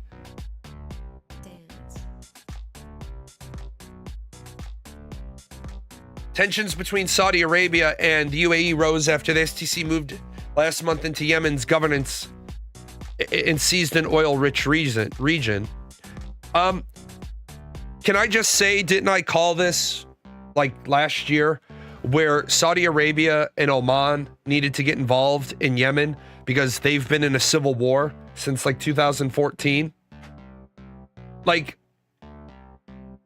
you have a war going on your border, and now, however many years later, you're going to now get involved. It's like Europe. No offense, Europeans. I know there's some of you here. The reason why the Ukraine war is still going on is your fucking fault. Look at like Poland. Poland is doing the Lord of War's work by giving Ukraine everything they can. I know a lot of people look to the United States and say you should be, and yes, absolutely. The United States should not have fucked Ukraine over under the Trump administration, under the Biden administration. We should have given them all the military aid that we said we were going to give them. We absolutely should have. But now, everybody should be against Russia getting to claim any part of Ukraine. Like, the fact that people are like, oh yeah, as long as it ends the war. If Russia has a chance to regroup, they are going to go after Ukraine's next cut, or they're going to go after Moldova, or they're going to go after Poland, or they're going to go after Denmark or Sweden. Russia is not going to stop.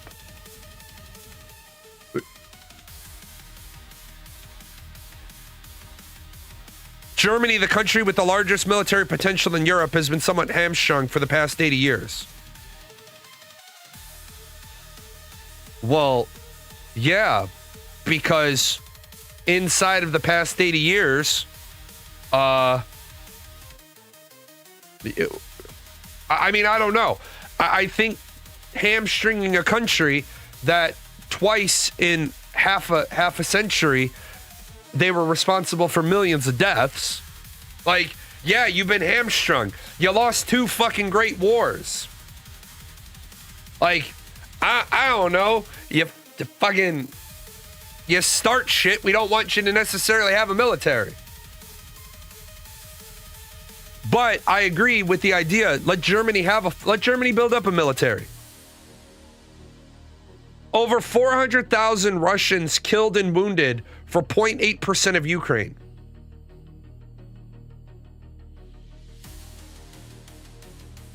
Russia finished 2025 with what Ukraine described as an information operation designed to avoid engaging in peace talks. The Kiev regime launched a terrorist attack using 91 long-range unmanned aerial vehicles on the state residence of the president of Russia Federation. All the UAVs were destroyed by the air defense of the Russian armed forces. Yeah, if you guys didn't hear this, Zelensky tried to kill Putin. Well, Russia claims that Zelensky attempted to kill Putin.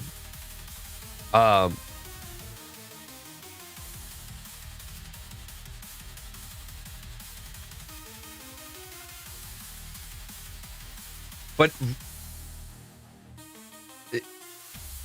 400,000 dead or wounded. Russia does not care about its losses.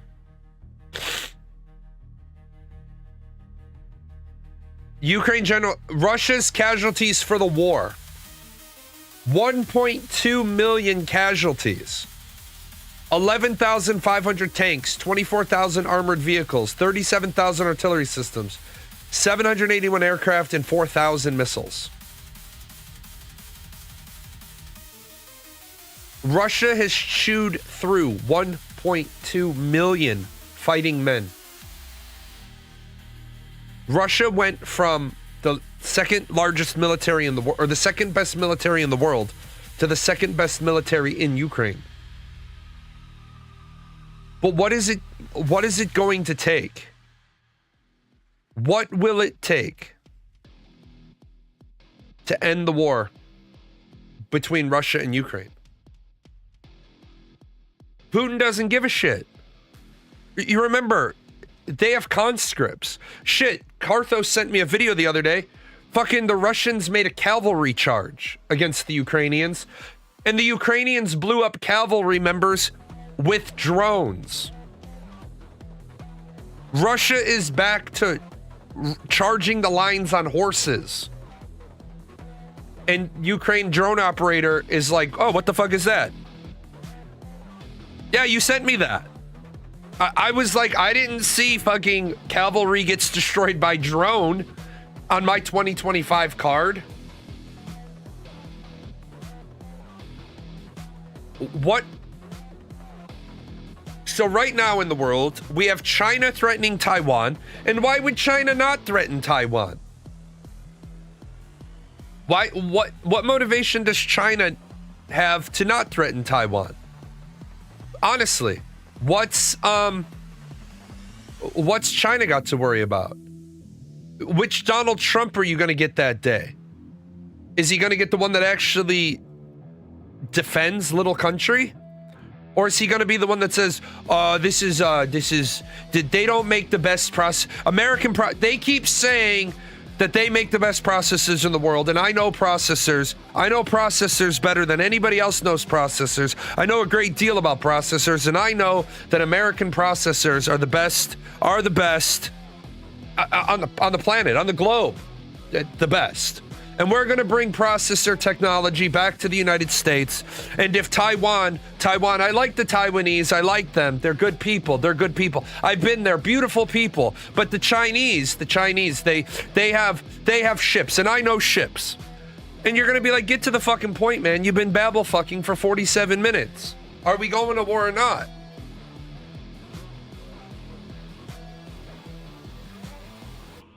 Trump says he takes more aspirin than recommended.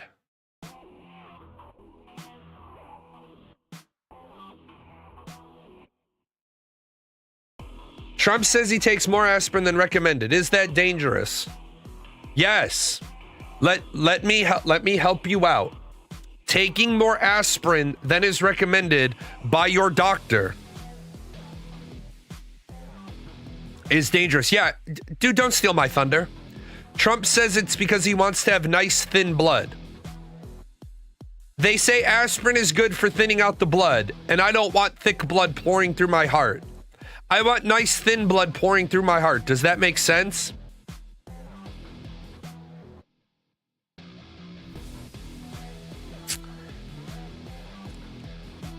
They'd rather have me take the smaller dose. I take the larger one, but I've done it for years. And what it does is causes bruising. Okay. So I'm not about to try to cram a 17-week anatomy and physiology lecture for those of you that don't have basic anatomy or physiology. And I'm definitely not going to try to go through and tell you like cardiovascular health. You know when you should be thinning out your blood? When your fucking doctor tells you to. When your doctor tells you, I want you on an aspirin regimen, that's when you go on one. Trump told newspapers he's been taking the larger dose of aspirin for 25 years.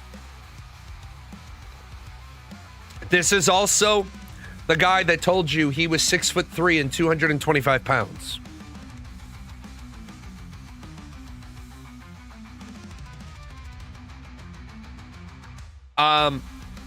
Now,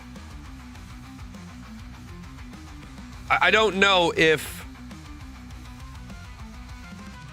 you're familiar with all the shenanigans that went on around this, but Donald Trump said he's 6'3", 225. Larry Fitzgerald is 6'3", 218. DK Metcalf is 6'3", 225.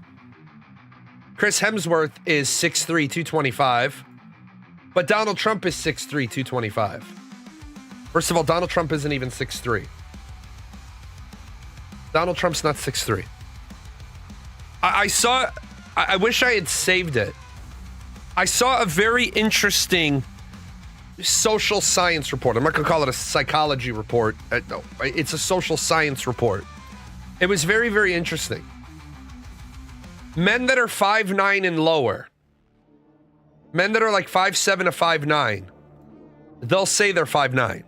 So 5'9" men will say they're 5'9". 5'7" men will say they're 5'9". 5'10" men will say they're 6 foot. 5'11" men will say they're 5'11". 6 foot guys will always try to squeeze off an inch. And after about 6'3", people stop lying about their height. I'm 5'11". I've always said I'm 5'11". The Air Force kept trying to make me 6 foot tall. I'm not 6 foot tall. I'm 5'11" and 3/4. Like platform 9 3/4. I'm 5'11". I'm not 6 foot. I don't breach 6 foot. It's fine. If you want to appear taller, date short women. It works fine. If you're 5'11", don't date a 5'10" girl. Because when she puts on heels, she's going to be over 6 foot and you're going to look like a chump. This is dating advice from Jalan. Most dudes also happen to be 6'3", 225 on dating apps, according to my girlfriend. Why is your girlfriend on dating apps? But yeah, so you've got a president who literally says, I'm bringing in RFK Jr. because he wants to make America healthy again. You met on a dating app. Oh, are you 6'3", 225?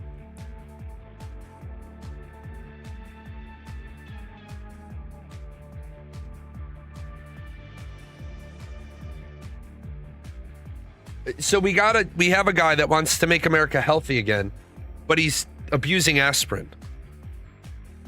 How do you make America healthy again? We've got a country. We are literally a country that's facing measles outbreaks because we have Kennedy saying vaccines cause autism. Now, you rounded up to 510. See, they round up to 510. The MMR vaccine does not give you autism. When you are born, you are either neurodivergent or you are not neurodivergent. That is it. Period. Dot. You cannot manifest autism. Autism is a neurological condition present at birth. Period. There's no discussion. When you are born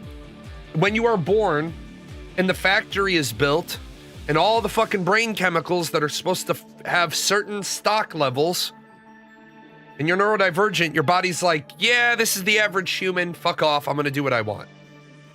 When you are a person like me who simply does not produce enough serotonin, there is like, well, if my parents had done what exactly?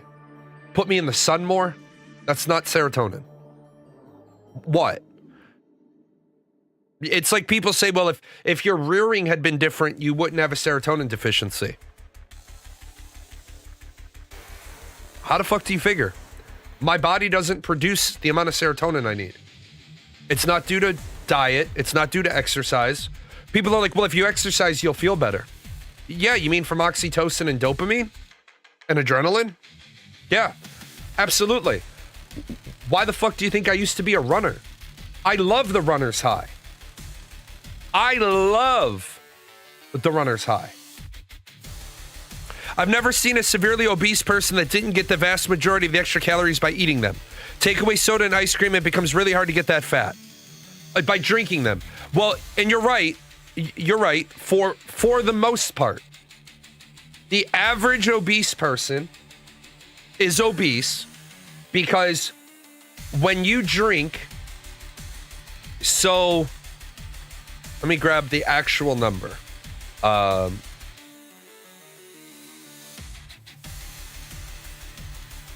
I want to get the actual dead on number. So I'm old and I'm 5'11", and so at my height and my weight, right? This is my calorie count. Why are you? Oh, because that's not the one I want. So at my height and my weight, all I have to do is stay under 2675 calories a day, and I will stay my weight. I won't gain, I won't lose. As you see, to lose a respectable 1 pound a week, I have to create 3,000 calories worth of deficit. For those of you that aren't familiar with nutrition, 3,000 calories equals 1 pound. And if you're European, don't ask me what the fuck it is in kilograms. I don't fucking know. And if you're from the UK, don't ever talk to me about the metric system. Eat a stone. The problem is, people will see that extreme weight loss at 1675 a day, and they'll say, well, that's not healthy. You're right. It's not healthy. But you can eat 2,000 calories and lift and go for a walk because you increase your burn. You increase how much you burned off. But now you want to look at how easy it is to overeat. I'm going to pick on Asmongold for a second. I'm sure he won't mind.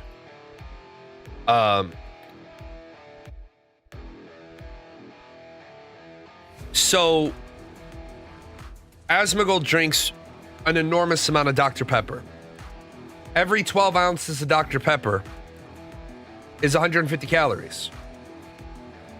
So figure in an 8-hour show. He does an 8-hour show. He drinks 8 cans of Dr. Pepper at 150 calories each. That's 1,200 calories in soda. And there are people who their total amount for the day is 2,600. Now remember, my 2,600 number is because I'm overweight. Let me drop this down now to 2,600. If I actually weighed what I should weigh, my number goes all the way down to 2,301. 300 calories lost a day to maintain when I get to my ideal weight. Now you'll see if I'm at my ideal weight and I still want to go lower, then I'm living on 1,300 calories a day, and that's hard to do. But we have people that drink, and I was one of those people.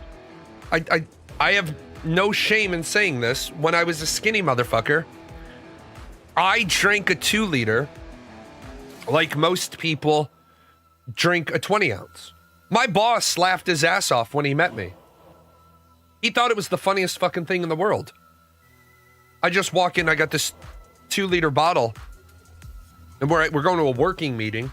I normally would carry like a cup, and I keep my 2-liter at my foot, and I would just refill my cup. But we went into a working meeting, and I walked in, I got this 2-liter in front of me, and I popped it off, I start drinking it. He's like, "Are you gonna drink that all here?" "Oh yes, sir. I have another." Because I'm not always socially aware. I said, "Oh yes, sir, I am. I have another one in my fridge though." He's like, "What?" It's like, "Oh yeah, I'll drink this whole 2-liter and probably half of the other one." He's like, "That's a lot of calories." I was like, "Oh yeah, but the lieutenant and we're gonna run the whole perimeter fence today." He's like, "You exist on soda?" "Yeah, pretty much."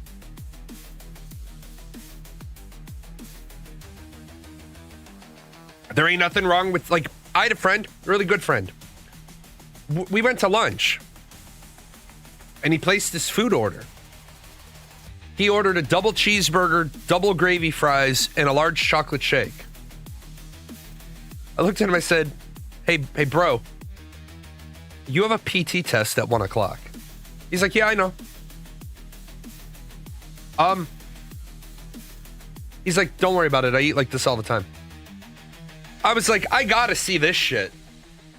So there I am. I'm getting like a chicken wrap sandwich. I go, this motherfucker. I had my PT test as well. That's why I was having a chicken wrap sandwich. I'm having a chicken wrap sandwich, no fries, and a Powerade to try to like hydrate and get some carbs and little protein. And they say go. This motherfucker's off like a shot. Where the fuck he going? Someone chasing him? Like, what the fuck pace is he setting? I eventually caught him. He was always out the gate strong. I caught him. He ran a 10:05 mile and a half. I ran a 10:25. I was also 8 years older than him. I looked at him. We're waiting for everybody else to finish. He went to his fucking trunk and pulled out a pint of Häagen-Dazs. "What are you doing?" He's like, "I'm hungry." I'm like, "What is I had another guy worked for me. He was a senior master sergeant. We go on a fun run. He has a styrofoam cup of coffee with him. We're going on a 10K fun run. He's drinking a cup of coffee while he's running. And then, because it's ass early in the morning, then we get up to where the first garbage can was. We've been running for like 3/4 of a mile. He tosses the fucking coffee cup, and then he takes off like a fucking rabbit, like bat out of hell. He gets to the 5K point, the turnaround point. As this motherfucker runs past me, he's got a cigarette in his mouth. I'm like, what the motherfuck is going on here? I'm like, are you a we get back, I finished second. He smoked my time by, I don't even know. I get back and I was like, are you some sort of genetic freak or something? He's like, oh, no. He's like, I smoked my whole life. I'm not, but then what happens is we turn around and we browbeat people that, like, at the time, I'm in good shape. And this man is 15 years older than me. He's a retiring senior master sergeant. Just fucking smoked me. Right? And then later on that day, I got the nastygram call. You know, you should really counsel your senior master sergeant. He doesn't need to be smoking when he's on a fun run. And I was like, I'll tell you what, I'll counsel the master sergeant or the senior master sergeant when anybody in my group can run faster than him. So we got Donald Trump. How's this all tie together? We got Kennedy telling people that vaccines cause autism, which they fucking don't. We've got Donald Trump being proud of the fact that he takes a higher dose of aspirin because he wants nice thin blood. And you know what's going to happen? I don't know why. Okay, I know why some people would want to emulate Donald Trump. On paper, he's rich. But if you know the story of Donald Trump, he's not self-made. Dad gave him money, and then he inherited millions from his father. Donnie Boy is not a self-made man. When you start thinking about all the really, really rich people, like people are like Elon Musk is a self-made man. No, he's not. His dad owns an emerald mine. Elon Musk came to this country, a small loan. Elon Musk came to this country fully financed. Self-made is when your dad worked 2 jobs to try to, keep you fed and clothed and go to a good school, and that you cut through it. Remember, Elon Musk, for all his bullshit talking about immigration, he's noticed that he piped down about immigration. Because people are like, well, you should be deported and have your citizenship revoked because your citizenship is fraudulent. He was here on a school visa and then dropped out of school. Well, when you're here on a school visa and you drop out of school, your instructions are to leave the country. He didn't leave. That's why I yell at my dad. He should have been rich so I could emulate Donnie. Right. When your parents, there is nothing shameful about generational wealth. There's shame in how you behave. Like Paris Hilton. Paris Hilton is fucking ridiculous. But she's the heiress to the Hilton fortune. J.B. Pritzker, the governor of Illinois, talks about how things are. He's a fucking billionaire. His family owns the Hyatt hotel chain. You're not a plain and simple guy. You're a fucking billionaire. But the problem is, why did everybody want to be Michael Jordan? Because he was good at basketball. He was rich. Look at Shaquille O'Neal. Shaquille O'Neal, if Shaquille O'Neal had Kobe Bryant or Michael Jordan's work ethic, Shaquille O'Neal would have more rings than fingers. But what did he do with his money? He bought restaurants and car washes and food chains.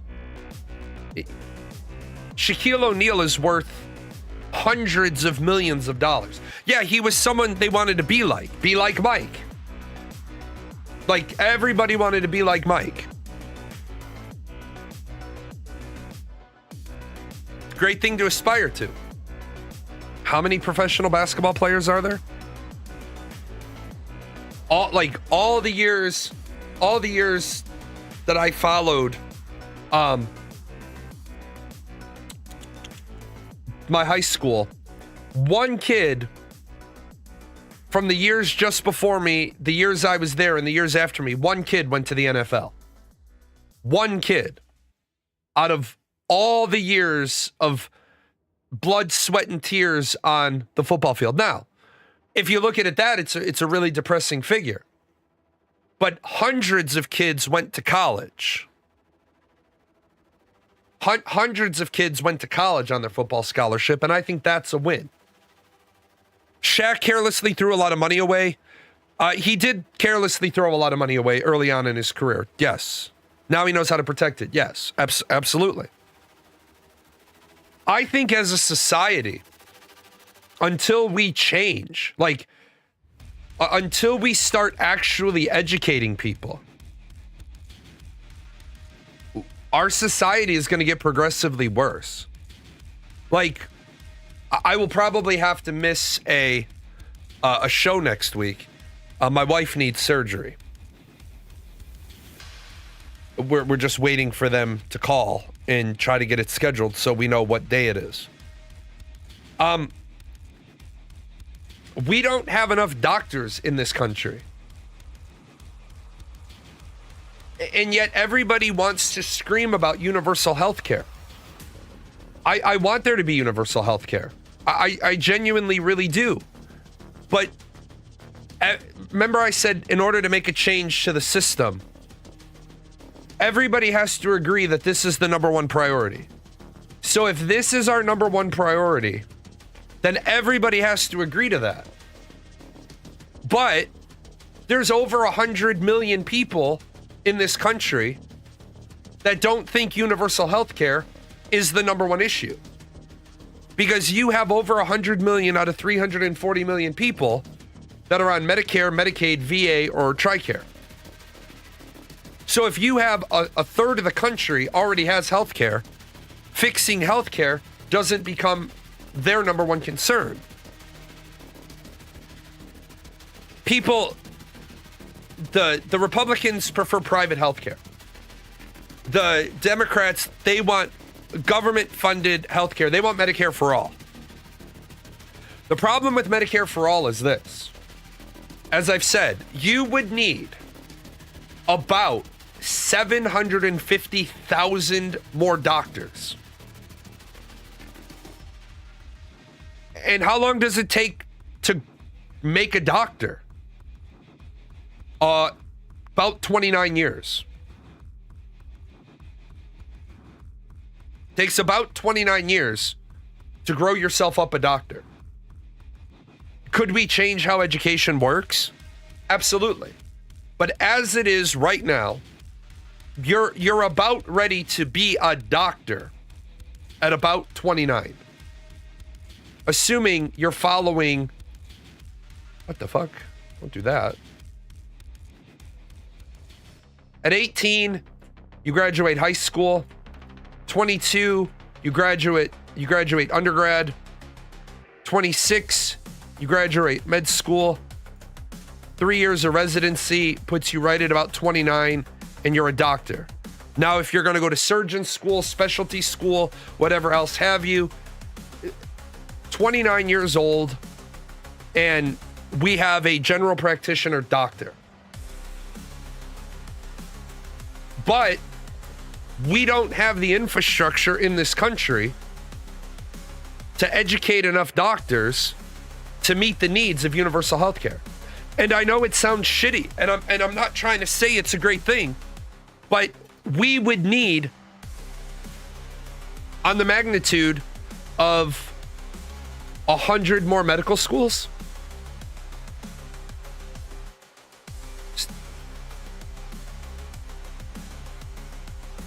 You got to have 750,000 more doctors. Now, once we get all those doctors, like most things, we could once we get this big bulk number of doctors, we would be able to scale back how many medical schools we have. But we don't have the ability to train that to get to that number. Because if this doctor is working already and we need this many total, then not only do we have to have one to plus one, we need one to replace him. If you think about 750,000 doctors needed, right? If every medical school had 500 students in it, you would need 1,500 medical schools. We don't have anywhere near that many. Where do they expect these doctors to come from? You'd probably get a massive initial influx of patients if universal healthcare was implemented. Yeah. Because what if you think about universal healthcare, what is the first thing about healthcare? A physical. Identification of issues early. Preventative healthcare. I say it all the time. My doctor is at a complete loss. My weight's going in the right direction again. I quit soda. I quit snacks. These diets, like my body just, my doctor made the joke.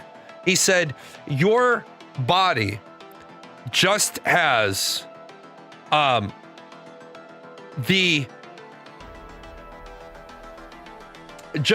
genetic makeup of, oh, the English are going to starve us out. Store body fat. Did a quick search. There are currently 160 MD schools and 42 DO schools in the United States. Yeah. We have less than a seventh of the total number of schools we need. Now, I will say this. I am not a huge fan of DOs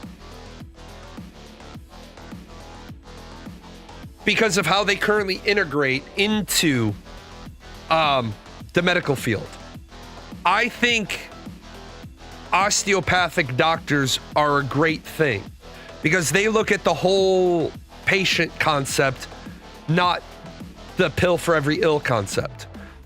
When you're sick, you go to the doctor fixes you up. That's what you want. Like, you get a flat tire, you go to the tire change place, they fix your tire. DOs, I'm one of these rare people that I like the idea of DOs. I like the idea of American chiropractors. And I say American chiropractors because when I say chiropractors, for some people around the world, they're like, oh, you get down with crystal healing? No, that's not what our chiropractors do. Our chiropractors, they do muscle manipulation, skeletal manipulation. They know anatomy and physiology better than most doctors, believe it or not. Most doctors agree that most chiropractors know anatomy and physiology better than most doctors. Because in order to do that, you have to know anatomy and physiology. Now, that doesn't mean they know internal medicine. That just means they know this bone connected to that bone, this muscle connected to that muscle. I don't like the idea of osteopathic doctors the way they're currently integrated into American medicine because they're not taken seriously, nor should they be, because they try to be something they're not.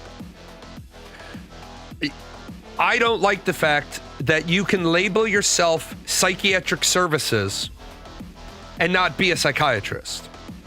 A DO can claim that they provide psychiatric services. I don't like that.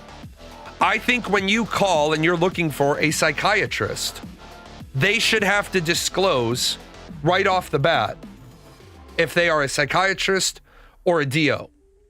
Because some people need to be under the care of a psychiatrist. And some people need to be under the care of a DO. And they're not interchangeable. Some people have crippling clinical depression. Like the other day that somebody wanted to argue with me about chemical addiction. And they're like, you can be chemically addicted to marijuana. No, you actually cannot. Chemical addiction is a very, very defined thing. And then the guy's like, oh, you can be chemically addicted. He started throwing me these things out, and everything he threw out to me, all his sources were refuting him. I'm not saying you can't be psychologically addicted to marijuana. You absolutely the fuck can. But a psychological addiction and a chemical addiction are two totally different things. You cannot be chemically addicted to marijuana. Because within 24 hours of stopping, first of all, the big one is you can go cold turkey off marijuana. You'll have a couple of nights of insomnia. It won't kill you. You can't go, you are chemically addicted to alcohol. If you're drinking 18 to 20 drinks a night, which many alcoholics do, and you try to go cold turkey, you're gonna have des tremens and you're gonna die. You're gonna have a seizure and you run the risk of death. That will not happen with marijuana. You'll be uncomfortable. You'll have appetite changes. You'll have sleep changes. But that's because ultimately what marijuana does, and forgive my crude drawing, is the receptors that marijuana touch, your body also produces a chemical. The thing is when your body produces the chemical, it touches it and it moves on.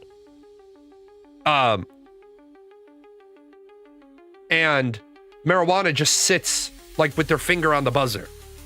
Yes, weed will have withdrawal symptoms. Abso-fucking-lutely. It will have withdrawal symptoms. It doesn't have chemical addiction. It has psychological addiction. But you can be psychologically addicted to anything. There are people that are psychologically addicted to pretzels. There are people that are psychologically addicted to salty snacks. You can be psychologically addicted to anything. And the problem is, an MD is going to treat your addiction with yeses and nos. You have a history of addiction. Yes, you can't have this drug. Well, why? We haven't tried it. Because you have a history of addiction.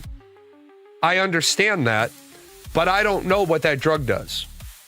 We don't know that I'm going to get addicted to it. Because we don't know that I'm going to like the feeling of it. Yeah, we're just not going to try it. That's what I don't like about MDs. MDs look at a bunch of facts about one particular thing, and they try to make determinations. DOs I really do like. I think they fit for a lot of people. Like, you have a person who's not clinically depressed, not chemically depressed. A psychiatrist's time is too valuable to and I'm going to use the word waste. A psychiatrist's time is too valuable because we don't have enough of them in the system to deal with somebody who just feels sad. Now, hear me out here. You go to a psychiatrist, the psychiatrist is trying to figure out what chemical imbalance you have and what cocktail of meds to either give you quality of life or safety rails so you don't unalive yourself. That's what the psychiatrist should be doing. The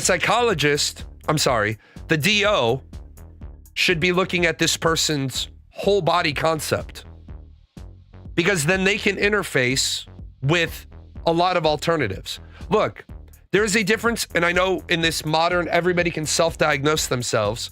There's a difference between being sad and being depressed. Depression, you can't beat on your own. If you just barely dip your toes into depression, you might be able to pull yourself out of it. MDs weigh case history and mass to determine the best course of treatment and will avoid paths that typically result in addiction if you have addictive personality. Correct. But now what's interesting enough is I have an addiction disorder. Yet when I go to the hospital, I'm almost always immediately given Ativan. But I'm given it in liquid form, not pill form.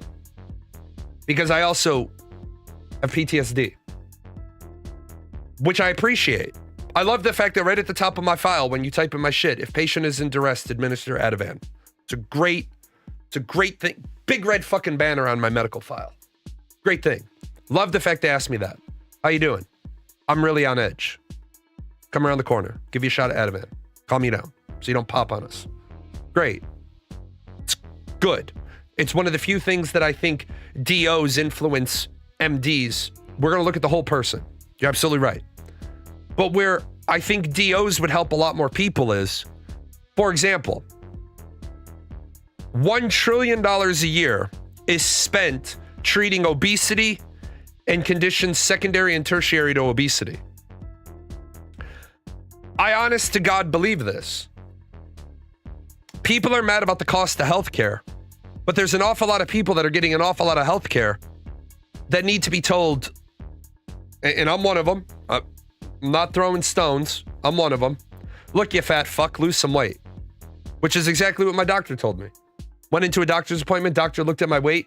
He's like, hey, I understand you're here because you're sick. You don't feel good. As we get to the bottom, why is your weight gone up again? Because I'm drinking soda again. Well, fucking stop, man. Get your body weight down to where it needs to be. Okay, I'll do that. And then my doctor put it in no uncertain terms. Look, man, it's going to be really hard to treat your heart condition and your neuropathy if you don't lose weight. Because everybody's going to look at your problem as, well, let's get the obesity under control. Let's get the weight under control. And then we can look at what else might be causing it. He's absolutely right. That's what more people need. More people need to be told. Like, for example, the military in whole is a hell of a lot healthier, not physical shape, but healthier than the civilian world. Well, a big part of that is, guess what you get every year in the military? You get the flu vaccine. We don't have a lot of cases of flu. I know some people say, well, the flu shot is a crapshoot. And you're absolutely right. It is. It is a crapshoot. But until you've had influenza, you don't know the difference between the flu and the common cold. If you're better in 2 days, you never had the flu. When you have the flu, you know you have the flu. Most people, and this is a product of Generation X, our parents told us, oh, you just have the flu. You have the 24-hour flu. There's no such thing as a 24-hour flu. You have a cold. You have the common cold. Let's see. I think this one is funny. Tesla loses title. Oops, something's in the way. Tesla loses title as world's biggest electric vehicle maker as sales fall for second year in a row. Tesla lost its crown as the world's best-selling electric vehicle maker as a customer revolt over Elon Musk right-wing politics, expiring U.S. tax breaks, and stiff overseas competition pushed sales down for a second year in a row. What was Elon Musk thinking when he decided to get into politics,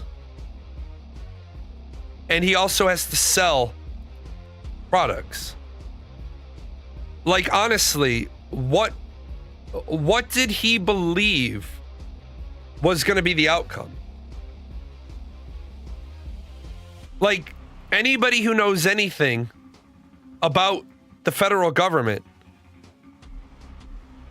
I think Tesla sales have dropped in Sweden by 71% since Doge. It's always the ones they dismiss as a threat. Yeah, the problem is Elon Musk big dick energied it up, saying, well, if you put me in charge of Doge, within a year I'll save $2 trillion. And that's great, except we live in the United States operates with so many social safety nets, and those social safety nets are funded in part by these give me programs.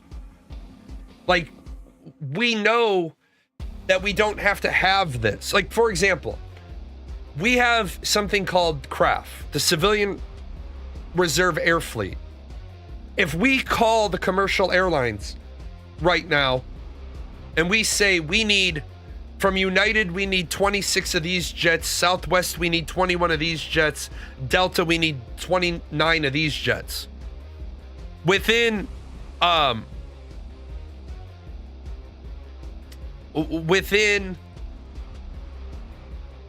24 hours, they have to start delivering jets to us. We strip the paint off of them. We turn them gray.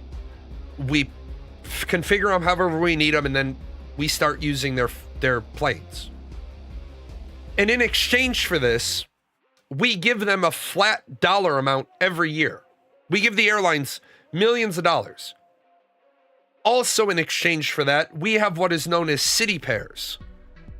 We have X number of seats every day from every airline that we can fly from one city to another city, a military member from one city to another city, and it probably has changed since I retired, but it was $100.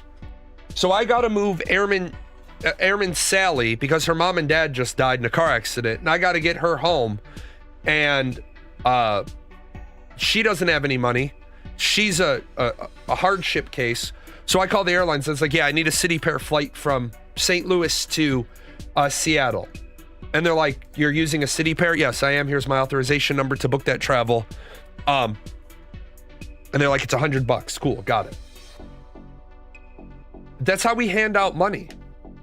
You have Prader-Willi syndrome, which means my body does not tell my brain when I'm full. I was not diagnosed till my 40s, so I've had to psychologically adjust my relationship with food for a medical diagnosis, which is great. I am light and feel good now, but it goes to show that not every condition is black and white. No, you're absolutely right. You're 100% correct.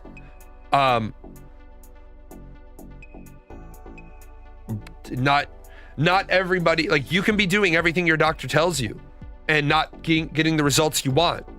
Like, stop eating when you're full. Or I'm sure you heard this a bunch of times. Well, you need to stop eating when you're 80% full.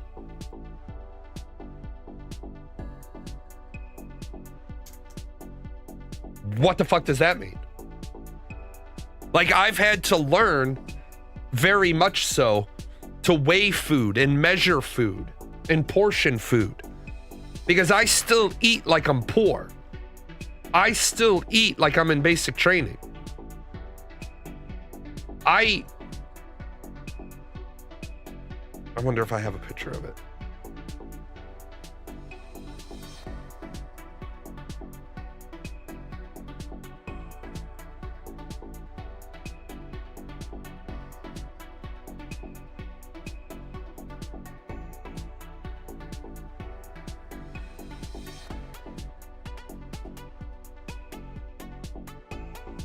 Hold on, I gotta go confirm something. Be right back.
Sorry about that.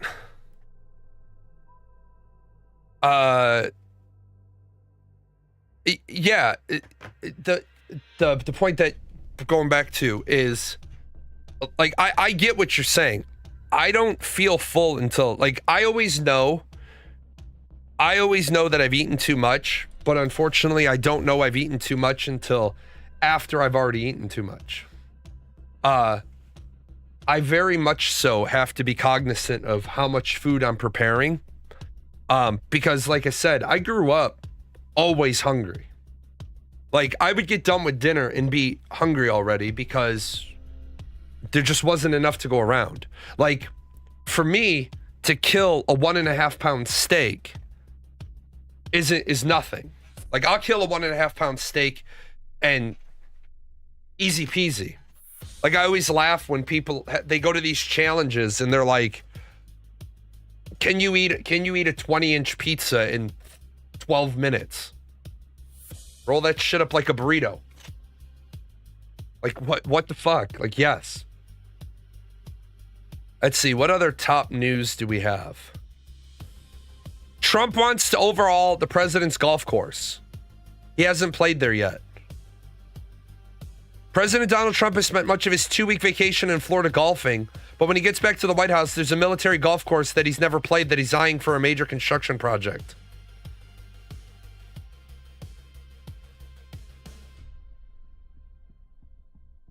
Why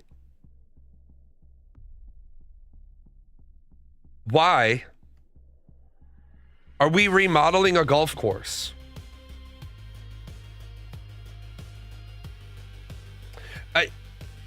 I am so disenfranchised with this fucking administration. We don't want to feed hungry people. And I will be the first to admit, I hate the way SNAP is administered. I hate it. I hate the way WIC is administered. I hate it. It's bullshit. Is it a requirement that presidents golf or something? Okay, Ponzini, I'm gonna give you a little 411 into politicking, right? Generally, golf has become a rich, influential game. And when you go golf, you aren't as much golfing as you are networking.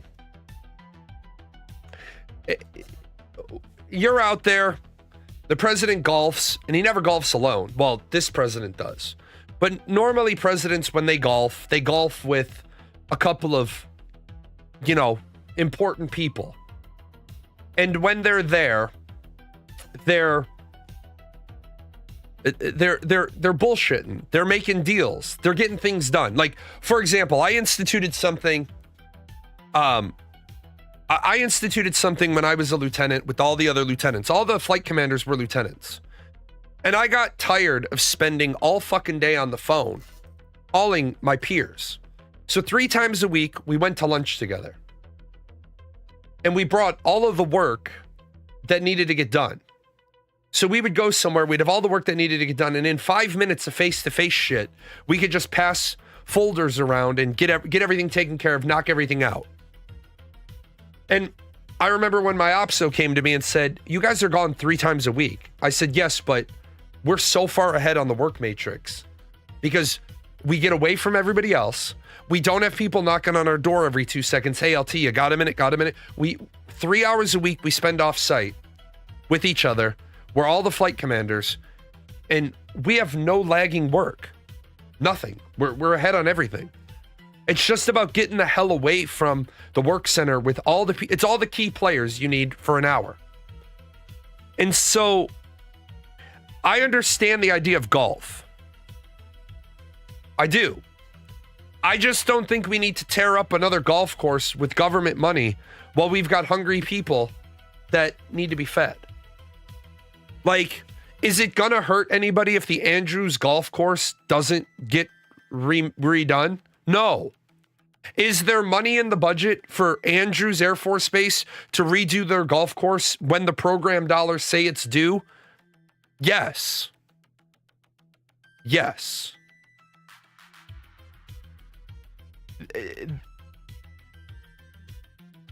There is plenty of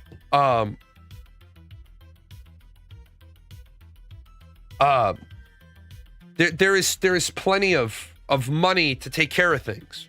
But the president just wants his fucking name on everything. Can I get this over? I want this.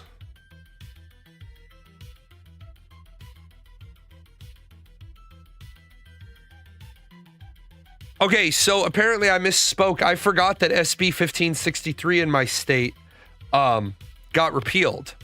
So there are 400 new laws in my state. 400.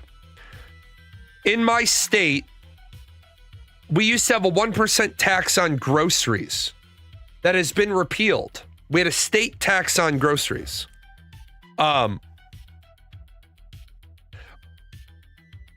So you would think that getting rid of 1% tax on groceries is good. Nope, 600 municipalities in my state all passed local 1% ordinances. So now the state's not going to take your 1%, but your grocery price isn't going to go down. We're going to. So like the town is going to take the 1%. Let me go back. I don't want to listen to dystopian music. I forgot that SB 1563 passed, so now effective immediately, authorities can remove squatters from a residence without a court order if the owner provides proof of ownership, reclassifying them as criminal trespassers. I will say I worked behind the scenes with lots of people working on that one, getting signatures and rallies and shit for that one. I think that is the way it needs to be. Squatters, the squatting law is a good law for yesteryear. For those of you that aren't familiar with what the squatting law was, the squatting law was during the Move West Young Man or Go West Young Man or Take Your Family West. You would have a house. When you got your 40 acres and a mule, you would start to set up a homestead. And then for whatever reason, you abandoned it. Y'all died. It was just there. Well, you could go in it and you could start maintaining it. But the trick to the squatter's law was that you maintained the property, you improved the property, you paid the taxes on the property. It was never meant for you to take somebody else's house. It was meant for you to take a vacant, abandoned house. We now have SB 8, which is the Gun Storage Act. Law requires firearms be kept in a locked container if they can be accessed by minors.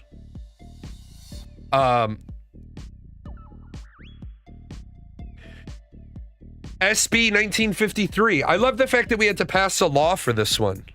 This one is fucked up. And salty bread, the way this country runs, the White House should be renamed the fucking Waffle House. We now have a law that mandates comprehensive background checks for police hires, requiring a minimum 30-day review of past employment and personnel files. HB 3247, Safe School Act, guarantees K-12 public education to all children, regardless of immigration status, and restricts schools from sharing such status with federal agents. That is bullshit, and I hate the fact that my state did that. Look, I'm not trying to be a douchebag here. If you're here illegally, every part of state or local, state, and federal government should be working together to remove people who shouldn't be here. I think it's fucking hilarious that people are more likely to report you eating breakfast in a hotel when they know you're not a guest there than they are to report you for being in the country illegally. It's so dumb to me. You're here in the country illegally, but your kids are guaranteed an education, which means you probably don't own your home, which means you're probably not paying single family home property taxes. You're probably in a multi-unit rental, and multi-unit rentals historically do not collect enough taxes for the number of children in them. For example, if you're not aware of this, on the same plot of land that you can put one house, you can put easily a 3-story, 6-unit apartment complex. If this pays $5,000 to the school and this pays $12,000 to the school, you might say that's a good idea. Except this house might have 3 kids in it, and a 3-unit building might have 6 kids in it, and this isn't 6 times the amount of money. There needs to be a national registry for police, like doctors, lawyers, etc. So if you get let go for messed up stuff, you can't just transfer to another place. A lot of our worst police things in the last several years were lateral transfers with a bad history. Well, I got bad news for you. There's no national registry for lawyers either. I agree with you. We need to have a national registry for lawyers. I think it's total bullshit that you can pass the bar in Illinois, and if you live down in St. Louis area, if you live in the Metro East area, you can practice law in Illinois, but you can't go across the river to practice law in Missouri. You can if you pass Missouri's bar too. Doctors and nurses pass national registry. Yes. But even then, let me tell you, national registry for EMTs isn't hard. They pass national registry too. Yes, if your bar card gets pulled in one state, then other states will, you'll have to do a ethics, whatever the reason you got it pulled for. It's generally the ethics committee. If you get your bar card pulled in one state, the other states, if somebody reports it, you'll have an ethics hearing in that state as well. I do agree with you there. Paid breaks for nursing mothers. Employers are now required to provide 30 minutes of paid break time for nursing mothers to express breast milk. Illinois became the first Midwest state to legalize physician assisted death for terminally ill patients with 6 months or less to live. So assisted suicide for terminally ill patients is now legal in my state.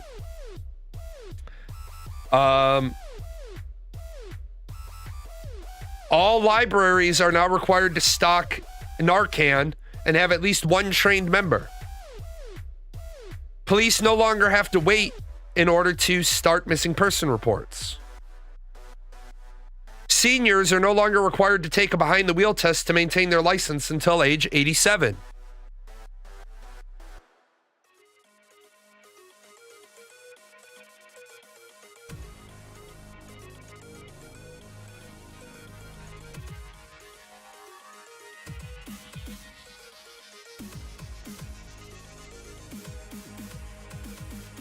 So, let me see if I can find this story. A police officer going to a new district will generally have a background check that will include a reason for dismissal. I have a friend that went from Texas to Jersey, and his supervisor's got up several times for performance information. Let me stop you there. No, that's not. They generally won't have that. In fact, you can't. In my state, there's only 3 questions you can ask. And how can I put this? I am prevented from even saying in my state you were fired. In my state, if you call me for a reference, by law, if I want to give you a negative review, I can give you a glowing review till the cows come home. I can say great shit about you all day. If I don't want to say great shit about you, the only thing I can say is this individual started their employment on this date, they ended their employment on this date, their starting rate of pay was this, their ending rate of pay was that, and they would or they would not be eligible for rehire. That is all I can say. This individual would not be eligible for rehire with us. Well, could you tell me why? No, I'm sorry, I cannot. Unfortunately, a lot of times when a police officer is let go, I'm in Illinois. Now, there's a lot of police officers that get suggested they go to a new department. It's kind of like the old pocket reprimand, the desk drawer reprimand. The military is notorious for this. I don't want to give you a letter of counseling, but what I do is I bring you into my office, I give you a letter of counseling, and then I physically let you watch as I take everything out of my drawer. I take your letter of counseling and I put it at the bottom of my drawer and I put everything back in on top of it. That way you and I both know you've signed a letter of counseling, and you and I both know I've forgotten to file it. But if you fuck up again, I know it's in there, so I'm going to go file it. It's a way to get somebody's mind right without fucking up their career, but it's still in the drawer. It's a drawer, letter of counseling. It's just basically like, look, man, to cover my ass, I got to write you up. But your EPR closes out in 2.5 weeks. I don't want to put paper on top of your performance report. So don't fuck up. And if you don't fuck up, I won't file it. You do fuck up, I'll file it because it's already signed and dated. A lot of cops, they get told, hey, if you leave, we're not going to have to do an investigation. But if you stay, we're going to have to do an investigation. And then when they move, the old boys network is like, oh yeah, Jelana is a great guy. Why is he moving? Oh, I think he wanted to get out of this area and he wanted to go somewhere else. 1 second.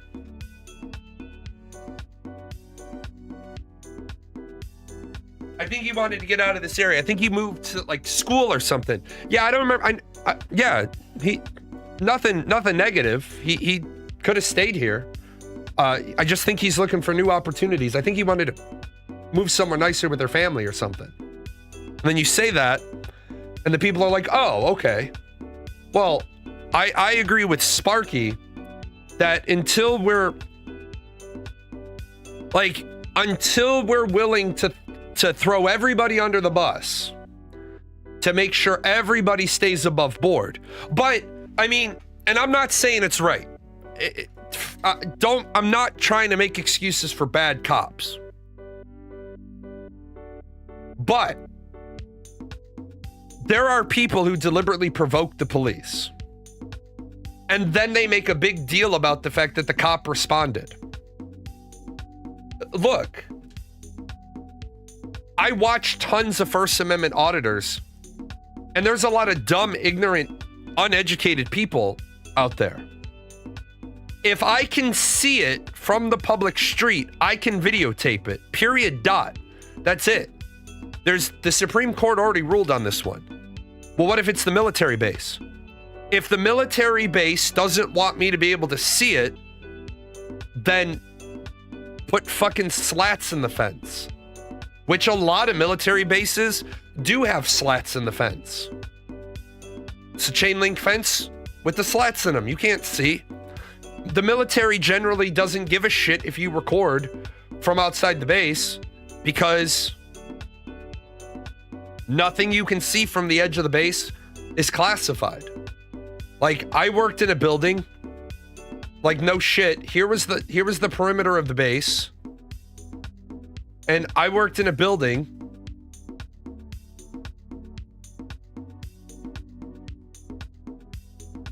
that was centered in between 4 other buildings. This was all chain link fenced with slats and gate post and gate guard, and you come in. So you've already come through a gate, then you got to go through another gate. You couldn't see this fucking building. And that's how the military does it. Police officers like, you can't record the state prison. Why? I can see it. Well, you might be out there planning an escape. You're right. I might be hypothetically planning an escape in my head. And so there's no law against freedom of thought. Police camera videos and the patience of these guys, man, it's like,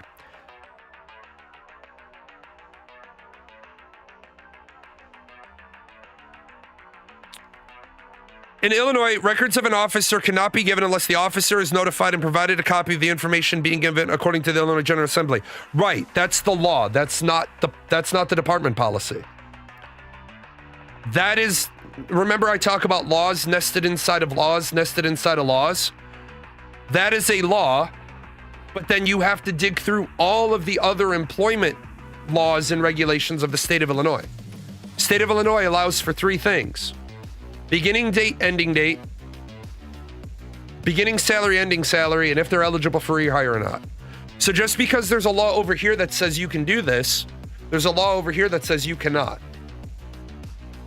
Now, inside the law that says you cannot, the officer has to be given a copy of the information being given, and the officer has to be notified. But I bet you if you dig into that further, the officer has to approve it to be given or be given a chance to correct the record. Most police departments aren't going to give out a record, and here's why. This is the old shop. This is the new shop. They have no value. There is no value added for them to give you that officer's record.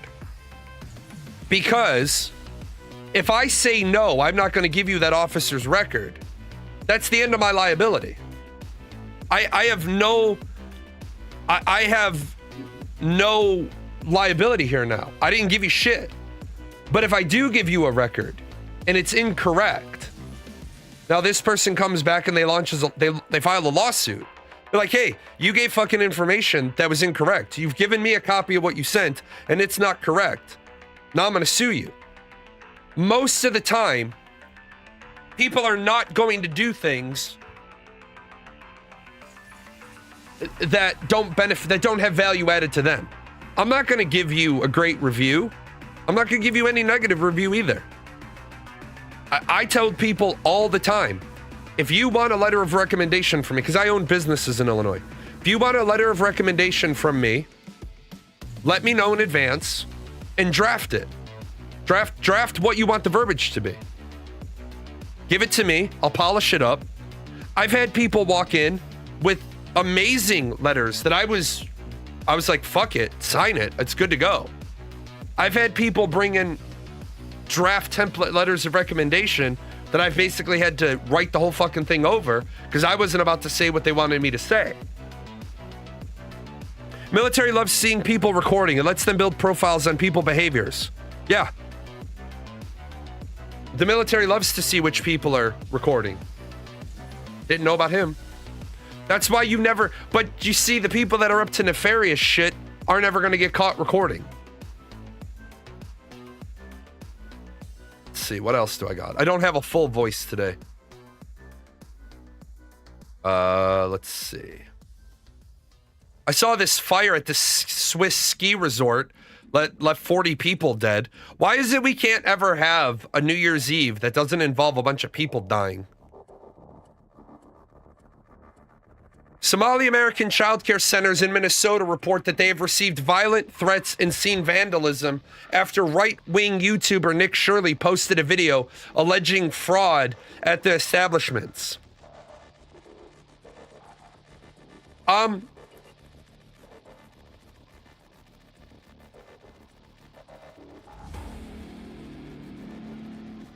don't like the fact that we feel it necessary to label people left wing or right wing or sideways wing after right wing YouTuber Nick Shirley. What makes him exactly right wing or left wing? He did a story about Somali childcare centers that on a day they should be open servicing children, there were no children to be found. Now,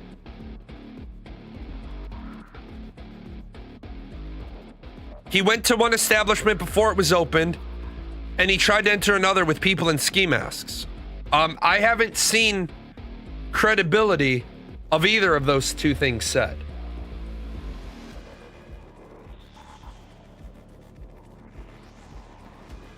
If you have credible evidence that he went to one before it was open,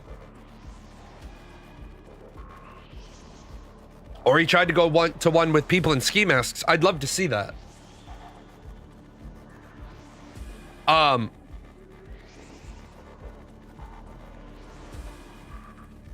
Let's see if we can find uh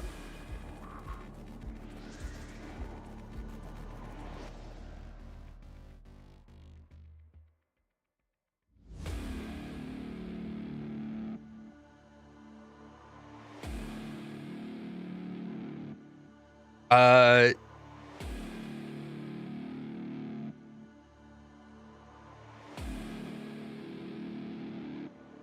FBI director. Oh, not what I'm looking for.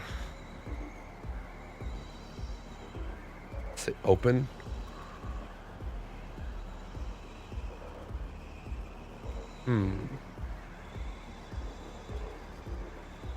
Oh, hours. I gotta look up hours. Shirley's specific allegations have not been verified, with some challenging them in recent days. The manager of one Minnesota daycare center has since said Shirley visited outside its regular hours, while a CNN camera crew interviewing Shirley outside a different center filmed caregivers dropping off their kids in the background. He dismissed them as showing face. Well,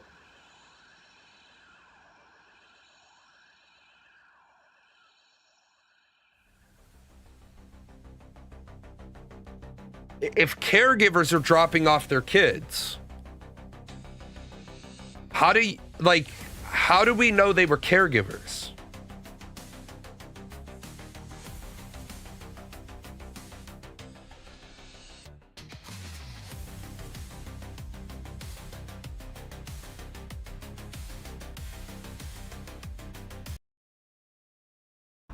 Olive Garden now delivers, only at olivegarden.com.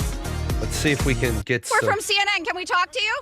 This is MAGA YouTuber Nick Shirley. Back at a daycare in Minnesota, he alleged was a fraudulent facility in a now viral video. People are going to say this is a left or right issue, but no, fraud is fraud. And so I'm not out here trying to put a twist on things. Shirley's viral video, released over the weekend, in which he says he's uncovering tens of millions of dollars in fraud at Minneapolis daycares run by the Somali community, was retweeted by Elon Musk and Vice President J.D. Vance. In the video, Shirley tries to open locked doors and talk to people at various daycares he claims are frauds. Did you come during their normal operating hours when you came to visit? I came at 11 a.m., I believe, and I also came the following day later in the day. The point of it is not whether or not I came at the right time of their operation hours. The point is that blacked out doors, they can't give you any information. You call that number, no one answers. I wasn't trying to go inside, and there should be a way for somebody to actually be able to call that number and somebody be able to answer. These aren't real businesses. But surely you don't think a daycare should just be unlocked. You shouldn't be able to just walk into a There daycare. should be a reception. No, every Yes, absolutely. See, that what they're about to say is there should be a receptionist. Because how the fuck are you going to drop off kids if there's not a receptionist that can see outside the door? Now, I don't think that the front door should be open. And there should definitely, if you want to be secure, every child care center I've ever liaised with, put my kids in, worked for, you don't walk right in and have unfettered, unrestricted access to the building. You generally walk into a reception area that has a second level of buzz in for you to get back to where the kids are. Every daycare is locked. Their doors are locked. And so, okay, you bring up a fair point. Then why can't they actually give me information how to enroll a child? Federal law enforcement has been investigating. And that's the other one that I heard. If you call and you ask questions about enrolling a kid, if nobody's answering the phone all day, what if I have an emergency? If I'm a parent and I have a kid there and I'm trying to call, shouldn't the number be like, I'm in a car accident and I send my daughter to go pick up my kid. My daughter's outside calling the number on the sign and nobody's answering. If you're not open that day, that's cool. No problem. I know some daycare centers around here were closed. Like the one that my daughter used to go to, they were closed the week of Christmas. Like literally like, fuck off, we're taking a week off. But what I don't get is, honestly, why are people going after the guy who found what he found? If he found it and it's true, great. If he found it and it's not true, great. But I remember when I dug into what he found, one of those places had the word learning spelled wrong. And they've since overtaped it with new, like, how the fuck do you misspell the word learning on a learning center if you're actually a learning center? Leering center. Exactly. It was a leering center.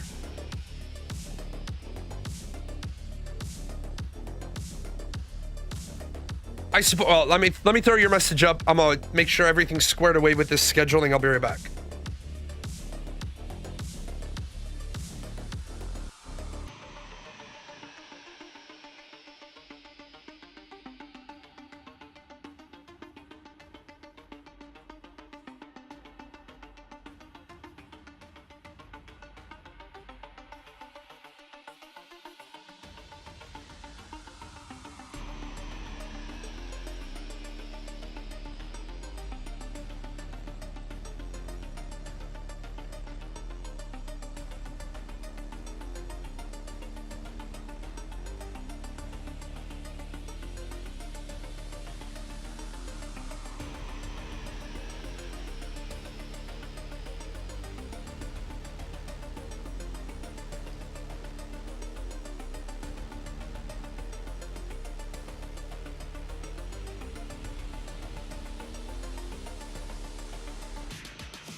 All right.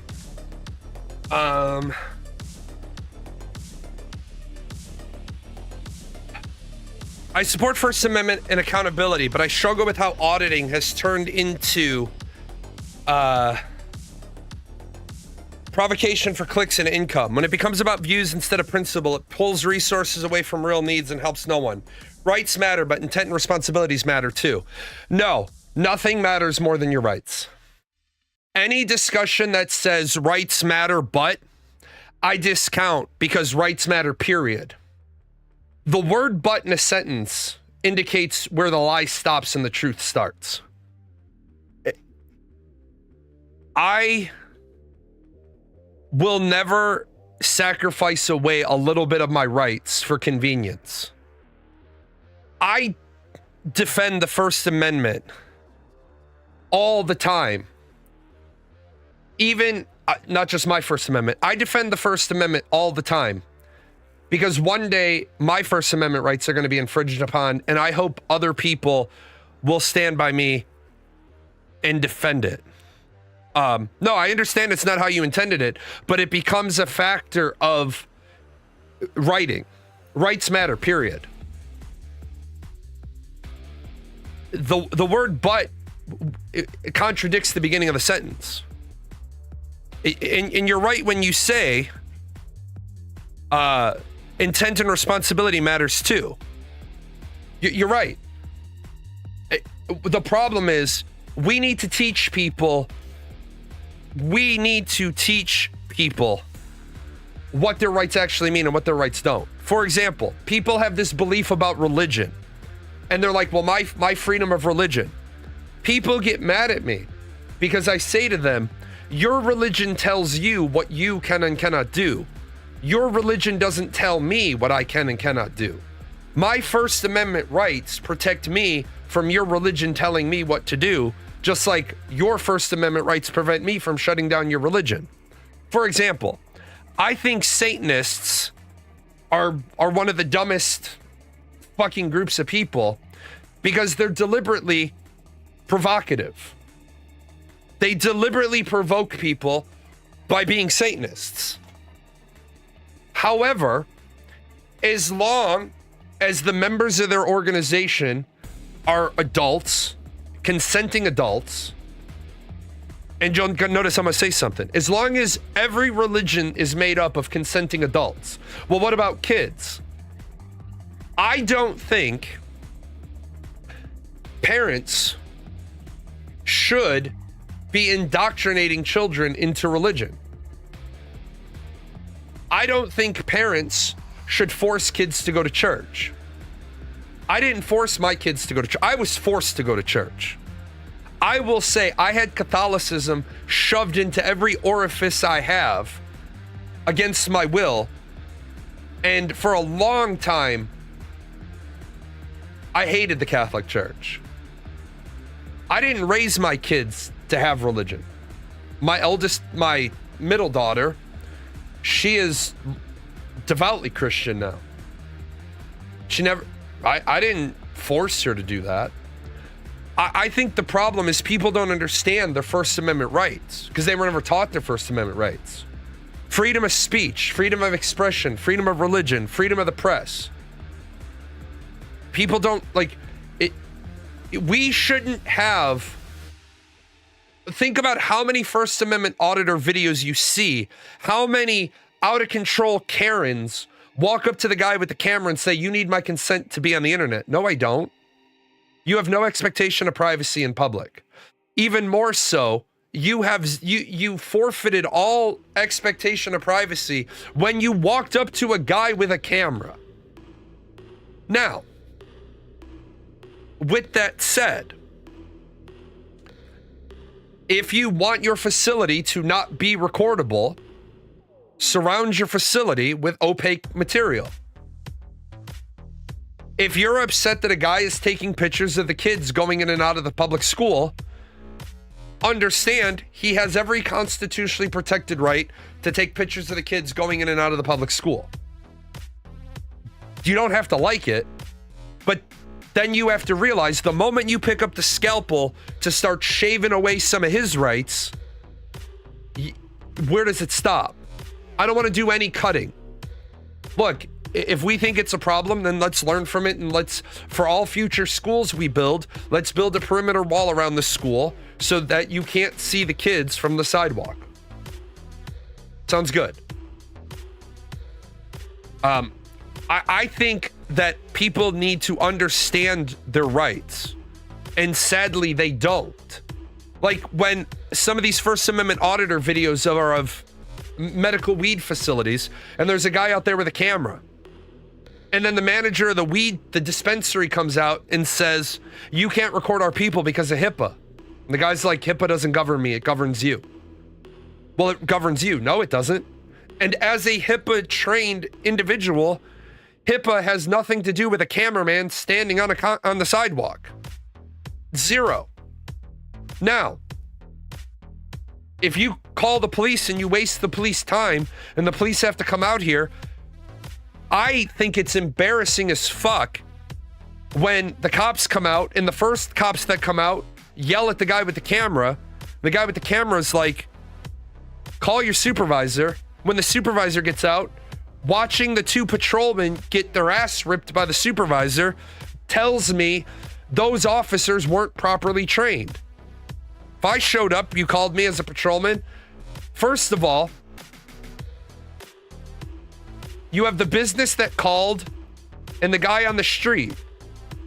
And when the wee-woos show up, they should go talk to the business. The wee-woos should go in, talk to the business and be like, "You called, what's your complaint?" "Oh, there's a guy recording on the street." "Yeah, he has every legal right to do that. Is there anything else we can help you with?" "Well, I want him trespassed." "Trespassed from where?" "Well, I don't want him recording my business." Okay.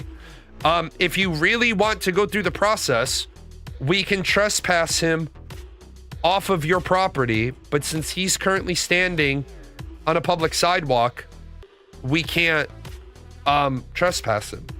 By the way, here's your $75 fucking fee for us to process the trespass order, because you're asking us to do something that's completely asinine. Know what I'm saying? Like maybe if we made people have a little skin in the game, they would know they're being dumb. Let me grab yeah, law enforcement has to get involved and it pulls them away from other tasks. Yeah. But the problem is that's when the police, I need somebody out here because there's a guy with a camera taking photographs. He's allowed to do that. Is he on your property? What pisses me off is how many of those businesses lie. Bank managers come out. You can't record banks according to what? The federal law. We'll cite the law then. Which law? It's common sense. Well, take your no common sense having ass back inside the bank and go find it. Then the cops show up. And when a cop shows up and says it's a violation of federal law, then why are you fucking here? Fuck off. You're not the FBI. You're local law enforcement. You enforce local laws, local ordinances, and state laws. You can't enforce a federal law. Fuck off. You're not federal law enforcement. Yes, you can record a bank. Record whatever the fuck you want to record. Let's see. Have I heard about the story? A toddler overdosed on fentanyl and died. The owner and her husband ran an illegal narcotics operation from the facility, hiding large quantities of fentanyl, a kilo press for packaging drugs, and other paraphernalia in a secret compartment beneath the child's nap area floor. Here's my problem with that. Right off the bat.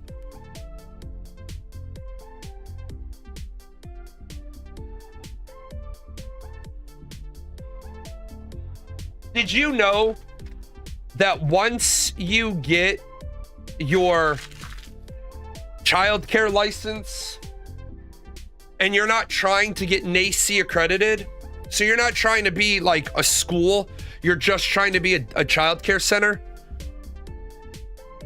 we don't have enough inspectors and evaluators that you will get one visit a year.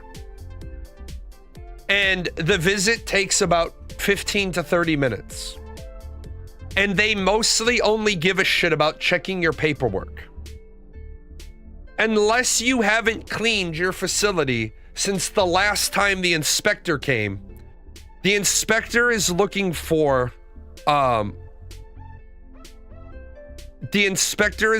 stuff like rat shit, right? They check the kitchen and the food service area. They're looking for roaches. They look at a handful of things to make sure they're not expired. Restaurants are the same way.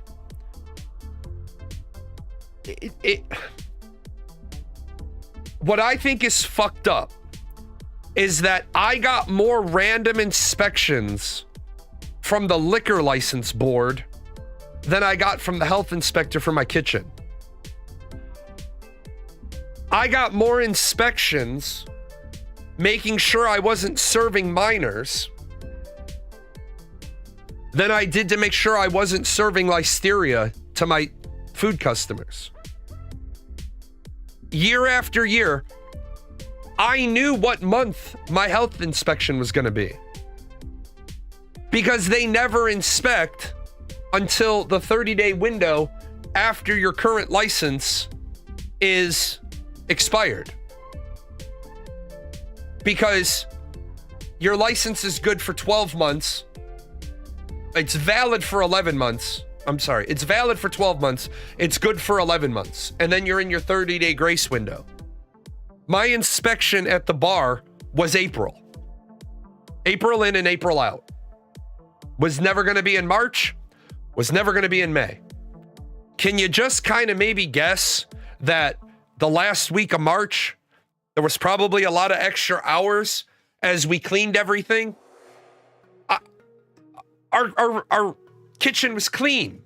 It was clean. It was sanitary. I ate out of it. But when did we do the freezer purge? March.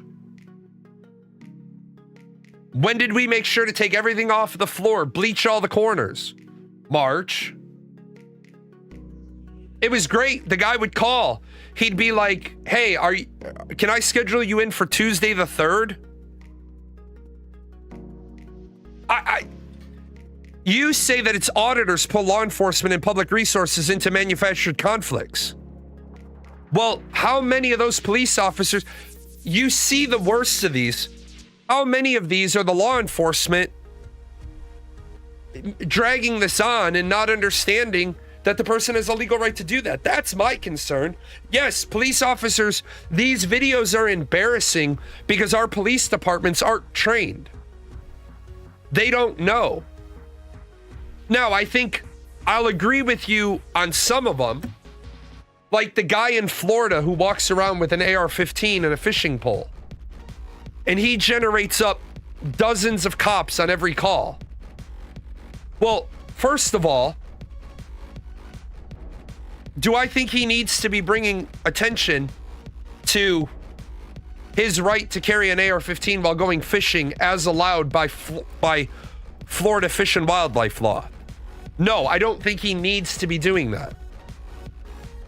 But given how many fucking videos he's made, and the state of Florida hasn't done statewide training, the Attorney General of the state of Florida has not sent out statewide mandatory training for every police department to say, look, you chuckle fuck sticks, I see y'all on fucking every single day. This guy is getting videos with millions of views. If you see a guy carrying a fishing pole and an AR-15, leave him the fuck alone. By the way, Mr. Governor, maybe we need to fucking change the law. I get what you're saying. It is a waste of manpower. It is a waste of resources, but it's a necessary waste of manpower. It's a necessary waste of resources. Because if you don't stress your freedoms, it becomes very easy to take your freedoms away from you. For example, I want to walk into a public building. That public building says you need to show a photo ID and sign in. I'll show you a photo ID, but I won't sign in. Why? Because it's not a legal requirement. The law states, the federal law states, you cannot create artificial barriers to entry. If you want to log my presence in the building, you may do so. I'm not signing in because that's an unreasonable infringement on my right to access public services. Now, I know some people would say, well, why don't you just sign in? Okay, well then what's the next why don't you? Well, why don't you sign in? Well, why don't you let them take your fingerprints? Why don't you let them take your photograph? Why don't you allow them to charge you? Why don't?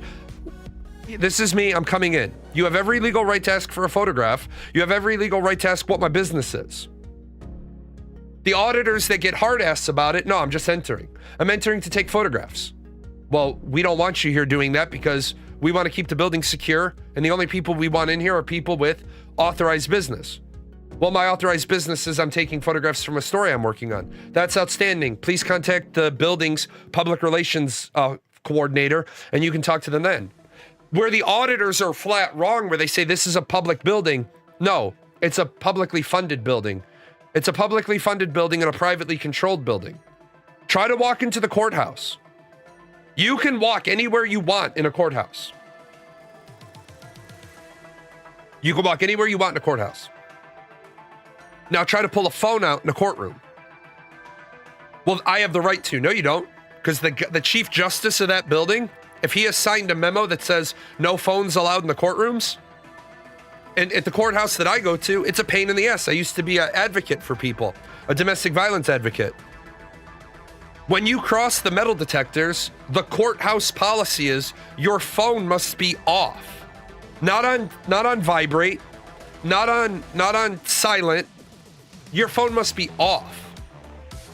Well, I'm down a hallway waiting for my clients, and one of them got into a car accident. I have no idea they've gotten into a car accident because I got there early because my first guy was at 7:30. This guy's at like 8:50. He's not showed up yet. I go out into the lobby, turn my phone on. Oh shit, he's been in a car accident. I could have told the judge that an hour ago. So when I go back in, I was like, oh yeah, this guy's not going to make it. He's been in a car accident. He's been transported to Mercy Hospital. Why didn't you tell me an hour ago? Your Honor, there's a policy that says I can't have my phone on. That's why I didn't tell you.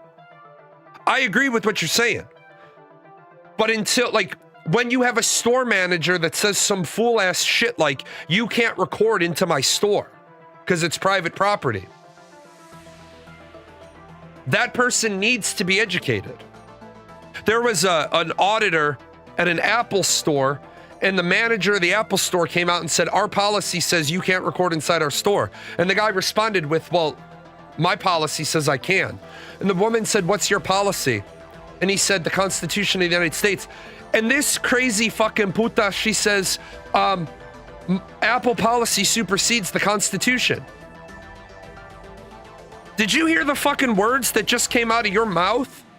Apple policy supersedes the Constitution? Go all the way back to kindergarten. You failed at life. You fucking failed. Now, I agree with you with the more radical shit. Yeah, absolutely. Like the sovereign citizens, the Moorish, the sovereign nationals. Fuck all of them. Throw all of them in jail. Like, fuck them all. Fuck's sake. If cop pulls you over, license, registration, proof of insurance, have it all ready, give it to the cop. Well, I'm not going to, then go to fucking jail. I swear to God, if I was the governor of a state, I would send out an executive memo that says, if you walk up to somebody's car and they do not give you license, registration, and proof of insurance after you ask twice nicely, third time, don't even ask. Yank them out of the car, fucking throw them in the back of your car, fucking take them down to the station, fingerprint them, photograph them, tow their shit. And I wouldn't have no third-party civil. The city would tow it. We'd have fucking city police tow trucks. Gonna tow that shit, hook them, fucking fee. There you go. Look, after about 2 weeks, your state would have a reputation of don't fuck about. Be like, look, license, registration, proof of insurance. Within 2 weeks, you'd have everybody like, here you go, officer. Thanks, your brake light's out. Get that fixed. Or $600 tow fee, storage fee, got to bail out, got to bond out, got to see a judge, got to eat some shitty McDonald's with burnt coffee. You know, it is what it is. Let's see. What else do we have? I don't have much voice left. I don't want to completely lose my voice. Yes, I 100% agree with you. You said, I think my concerns would be lessened if I saw these videos being used to better the police departments. It just feels a lot of it is for monetary gain. Granted, I only see them on platforms where they generate income. Right, and that's... Okay, so I agree with you. I don't have a problem with somebody making TikTok money because very quickly, if you think about this, very, very quickly, if all the police departments would use those First Amendment auditor videos to train their police officers better, pretty soon the value in those videos would go away. What's the value of the video going to be when the police officer walks up to the auditor? Afternoon, good citizen. I'm Officer Jalan. I'm just out here because I had a complaint about you from this business. Don't talk yet. Don't talk. I'm not trying to be confrontational with you. I want to let you know what happened. If the person keeps talking, all the cop has to say is, would you please use your right to remain silent so I can finish telling you what went on? I had a complaint about you from this establishment. I've gone in, talked to them, told them you have the legal right to do what you're doing out here. That's it. Here's my card. This is me. This is the incident report number if you would like it for your records. Within a month, all the First Amendment auditors, all the TikToks would be gone. All the YouTube shorts would be gone. Because where's the shock and awe value of me walking up and saying, nope, don't talk yet. I'm just letting you know. This isn't a two-way conversation. I'm giving you information. I'm not asking for any. I've let them know that you have every legal right to do this. Here's my call. Here's my card. Here's the case report number. Yeah, no content would stop it. Exactly. It's like it's stress testing the system. Right, it's stress testing the system. Like, for example, in the military, we have what's known as red shirting.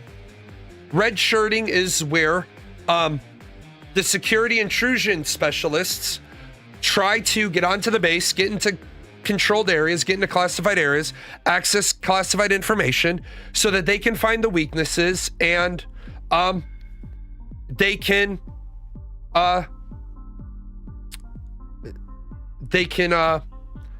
make corrections. I watched a red shirt. I was evaluation for it. I watched a red shirt stop a guy at the visitor center and literally say to him, hey, I hate to be a bother. I'm Sergeant so-and-so. I don't have my keys, my wallet, nothing. Can you give me a ride up to the LRS? And the motherfucker took a guy on base, didn't have any idea who he was.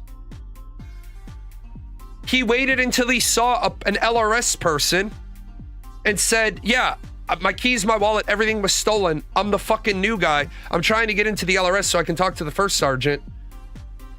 And he literally, from there, got driven onto the base. The guy who'd known him for 8 seconds vouched for him to the gate guard, drove him onto the base, drove him to the LRS, walked him to the fucking shirts office. And the guy said, yeah, I'm just flying in. I'm supposed to be in processing. He gave a name. The fucking first sergeant took out the Alpha roster, said, I don't have you as joining the unit. Do you have your orders? And he said, no, everything of mine was, he's like, I'm having the bard's luck. My luggage was lost and my backpack was stolen at the airport while I was filling out the lost luggage form. The fucking first sergeant left the Alpha roster right there. The guy was able to pick up the Alpha roster and get the name of a fucking person who was deployed. From there, that person was able to get a duplicate ID, just walked around the fucking building, found boots and shirt and uniform and everything. The guy went over, he was able to get an ID in less than a day. If you ask me for a lift onto the base and I don't know you, my response is, I'm sorry, man, I don't know you. Let me take you inside the visitor center. And when you say no, my next response is phone, security, BDOC speed dial number. Yeah, BDOC, tell those gate guards to come out to the visitor center. I have a suspicious person. Now, I know what some of you are going to say. You're going to be like, well, suspicion isn't a crime.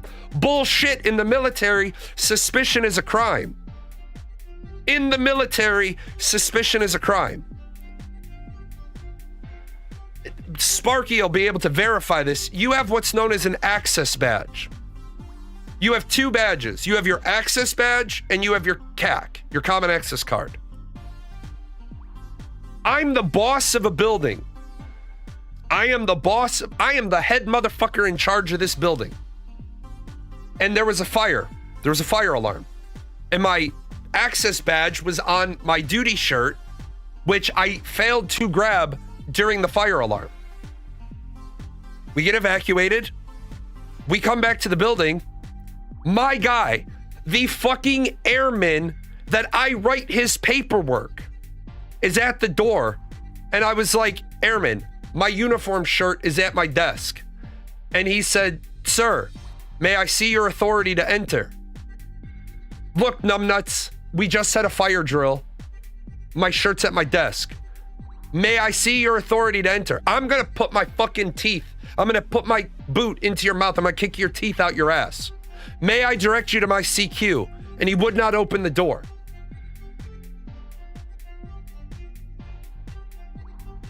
Motherfucker. Pick up the phone, call into the vault. Hey, ELT, go to my fucking office, get my fucking duty shirt, bring my badge outside. I'm stuck in the fucking parking lot. My airman, my female airman, she got up, she went to my office, she got my work shirt, she brought it out. I put my work shirt on. She went in, one person press, she went in, door shuts. Get back up there. Sir, here's my authority to fucking enter. Open a fucking door. But he did his job. He did his job.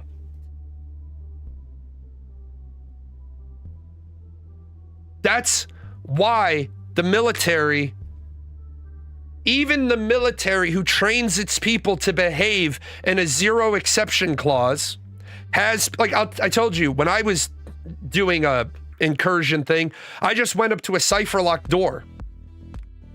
Went up to a cipher lock door. I put in the code. I waited till I saw an airman, saw a baby airman next to me. I kicked the fucking door a couple of times. I looked, I said, "Airman, get over here." This airman walks over. I'm an officer. I looked at the airman. I said, "I just got back from deployment. I hate this fucking bullshit. Why do you guys change this goddamn cipher lock number all the time? What the fuck is the new code? The last time I knew it, it was this. Because it's a 5-digit cipher lock. They're almost always 135. Because you can't use 2 numbers in a row." The airman was like, "Oh, I'm so sorry, sir. We changed that to this. He literally said the code out loud instead of punching it in. Thanks, made my job easy. Of course, you know, Sparky will tell you, the other military vets will tell you, what's our first line of weakness? Airmen, junior enlisted, E1s through E3s or E4s who haven't gone to their first PME. Why? Because they're so scared of pissing off an officer. Yeah, no, butter bars aren't our first line of weakness because we don't give butter bars anything. Shit, man. We don't trust a butter bar with his own shoelaces. I'm not even joking. Like, we don't give butter bar shit. Yeah, the E4 with less than 3 months left in. The E4, even better, the E4 with the discipline problem who's got less than 3 months in. Hey, man, why don't you just not come to work? Just call in every morning. Show up for PT and then go home. I just need to see you at PT. Well, I've got like 2 weeks left. I don't want to see you because you're just going to fuck it all up. And guess what? Even the shit you don't fuck up, I'm going to blame on you. Why is this so fucked up? You know, Airman Snuffy was here. Was a short time or no time left. Airman Snuffy was everything that's wrong. Is Airman Snuffy. Yeah, what's the difference between an ensign and a seaman? The seaman has been promoted twice. There ain't nothing dumber in the fucking military than a brand new fucking lieutenant or no, a brand new 01. But brand new 01. It's always fun when you're an 01 with 8 years of service in and people are trying to treat you like a butter bar. And then you walk in and you've got your dress uniform. You've got a fucking chest rack full of ribbons and they're like, "Oh, fuck. LT's a fucking priority."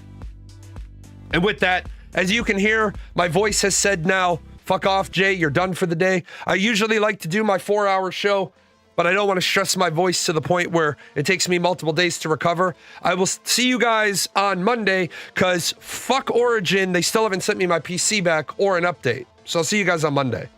I wonder if the organic meat sack that runs this channel knows a lot of these sponsors don't sponsor us anymore. They were longtime sponsors. The credits are fine. Do we get paid? Is any of this sponsorship money for Gale?